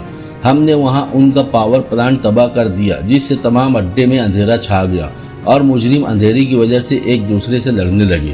ادھر عمران جو کہ 4 مشین گنوں کی وجہ سے مجبور تھا، اس کے سامنے ڈاکٹر بچکاک نے اس مشین کے ذریعے دارالحکومت کا شمالی حصہ تباہ و برباد کر دیا۔ عمران نے یہ تباہی دیکھ کر موت کی پرواہ نہ کی اور ڈاکٹر پر پل پڑا۔ ڈاکٹر فرار ہو گیا۔ عمران نے وہ مشین تباہ کر دی۔ پھر وہ ایک اتفاق کی وجہ سے ہم سے مل گیا۔ پھر ہم نے بمباری کرا کر پہاڑی کا ایک حصہ تباہ کرایا اور باہر نکل آئے اور پھر پہاڑی کو بمبار جیٹ کے ذریعے مکمل تباہ کر دیا گیا۔ ادھر کیپٹن شکیل نے جسے زخمی ہونے کی وجہ سے میں نے اس آپریشن میں شامل نہیں کیا تھا، اسے جب جولیا سے پتہ چلا تو اپنی طبیعت کے ہاتھوں مجبور ہو کر پہاڑی علاقے کی طرف چل پڑا۔ ادھر مجرم ایک سرنگ کے ذریعے فرار ہو کر پہاڑی سے کافی دور نکلا اور ایک مکان میں جو اس کا اپنا اڈا تھا کار لینے کے لیے گھسا۔ کیپٹن شکیل کی اس پر نظر پڑ گئی اور اس نے اس کا تعاقب کیا۔ اور اس طرح وہ اس کوٹھی تک پہنچ گیا جہاں مجرم نے پناہ لی تھی۔ لیکن کیپٹن شکیل نے جولیا کو اس کی اطلاع دی اور خود اندر گھس گیا۔ میں نے اطلاع ملتے ہی عمران، صفدر اور تنویر کو مجرم کی گرفتاری کے لیے بھیج دیا۔ وہاں مجرم اور کیپٹن شکیل کی لڑائی ہوئی۔ کیپٹن شکیل زخمی ہونے کی وجہ سے صحیح طریقے سے نہ لڑ سکا اور مجرم نے اسے بے ہوش کر دیا۔ اسی وقت تو عمران، صفدر اور تنویر وہاں پہنچ گئے۔ عمران کو مجرم یعنی ڈاکٹر پچکاک پر بے حد غصہ تھا، کیونکہ اس نے اس کے سامنے 10 میل کے علاقے کو برباد کیا تھا۔ اور پھر سب سے زیادہ غصہ اس بات کا تھا کہ اس کیس میں ڈاکٹر کے ہاتھوں 3 ممبرز مرتے مرتے بچے تھے، یعنی کیپٹن شکیل، صفدر اور سلیمان۔ اس لیے عمران ڈاکٹر کو بھیانک سزا دینا چاہتا تھا۔ چنانچہ عمران نے مجرم کو عبرتناک سزا دی، اس کی آنکھیں نکال دی، ہاتھ پیر توڑ دیے اور اسے اندھا اور اپاہج کر کے پھینکوا دیا۔ مجرم کے بیگ سے تمام دستاویزات مل گئی جو میں نے حکومت کے حوالے کر دی اور حکومت ان پر مناسب کارروائی کر رہی ہے۔ ایکسٹو تمام تفصیلات بتلا کر خاموش ہو گیا۔ سب لوگ سحر زدہ بیٹھے رہے۔ کوئی سوال؟ ایکسٹو نے سوال کیا۔ سر، ڈاکٹر پچکاک نے بھکاری کا بھیس کیوں بدلا تھا؟ صفدر نے سوال کیا۔ اس لیے کہ وہ بھکاریوں کا جلوس نکلوا کر لوٹ مار کروانا چاہتا تھا۔ دوسرا، اس کا خیال تھا کہ بھکاری بننے سے اس پر کوئی شک نہیں کرے گا کہ یہ بھکاری مجرم ہے یا جاسوس، ایکسٹو نے جواب دیا۔ سب ممبر خاموش بیٹھے رہے۔ دیکھیے، اس کیس پر آپ سب حضرات نے چونکہ بے حد محنت سے کام کیا ہے، اس لیے میں آپ سب کو اجازت دیتا ہوں کہ آپ 15 دن کے لیے پکنک پر کسی اچھے مقام پر تفریح کرائیں، ایکسٹو نے کہا اور سب ممبروں کے چہروں پر خوشی کی لہر دوڑ گئی۔ تھینک یو سر، سب نے بیک وقت جواب دیا۔ اوکے، اوور اینڈ آل، ایکسٹو نے کہا اور پھر ٹرانسمیٹر خاموش ہو گیا اور جولیا نے اٹھ کر بٹن بند کر دیا۔ اب ممبروں نے پکنک منانے کے لیے اپنی اپنی تجاویز پیش کرنا شروع کر دی۔ میرے خیال میں سب لوگ پہلے عمران کے فلیٹ پر چلے اور وہیں بیٹھ کر اس کے متعلق فیصلہ کیا جائے گا، صفدر نے کہا اور سب نے اس کی تجویز کی تائید کی۔ یہ میں بتا دوں کہ سلیمان آپ کو چائے پلانے سے انکار کر دے گا۔ مجھے امید ہے کہ آپ نے صرف وہ چائے پینے کے لیے میرا فلیٹ منتخب کیا ہے، عمران نے کہا اور سب ہنسنے لگے۔ اور پھر سب لوگ کار میں بیٹھ کر عمران کے فلیٹ کی طرف چل دیے۔ راستے میں جب وہ لارنس چوک کے پاس سے گزرے تو عمران نے اچانک کار کو ایک فٹ پاتھ کے قریب روک دیا۔ کیا ہو گیا؟ صفدر نے پوچھا۔ باہر آؤ، میں تمہیں گنجے بھکاری سے ملواؤں، عمران نیچے اترتے ہوئے بولا اور وہ سب نیچے اتر آئے۔ اور پھر یہ دیکھ کر انہیں عمران کے انتقام کی بھیانک پن کا صحیح احساس ہوا۔ سامنے فٹ پاتھ پر ڈاکٹر پچکاک پڑا ہوا تھا۔ اس کے چہرے پر آنکھوں کی بجائے گھڑے تھے، جسم پر موجود زخموں میں پیپ پڑ چکی تھی اور مکھیاں بھنبھنا رہی تھی۔ اس کے چہرے پر بے حد تکلیف کے آثار تھے، لیکن وہ اس حد تک مفلوج ہو چکا تھا کہ اپنے زخموں پر بھنبھنانے والی مکھیوں کو بھی اڑانے سے قاصر تھا۔ لوگ اس کی حالت پر ترس کھا کر اس کے قریب پیسے ڈالتے جا رہے تھے۔ عمران نے بھی جیب میں ہاتھ ڈالا اور پھر ایک سکہ نکال کر اس کے قریب پھینکا اور کار کی طرف مڑ گیا، اور سب ممبر گنجے بھکاری کی حالت پر افسوس کرتے ہوئے واپس کار میں بیٹھ گئے۔ عمران صاحب، آپ نے اس پر بے حد ظلم کیا ہے، صفدر نے ہمدردی سے کہا۔ انسانیت سوز مجرموں کا یہی انجام ہوتا ہے، عمران نے سپاٹ لہجے میں کہا، اور کار تیزی سے عمران کی فلیٹ کی طرف دوڑتی چلی گئی۔ ختم الشد، گنجا بھکاری یہاں پر ختم ہوتی ہے۔ بنے رہیے چینل کے ساتھ، جلد ہی ملیں گے کسی دوسری کہانی میں، تب تک اللہ حافظ۔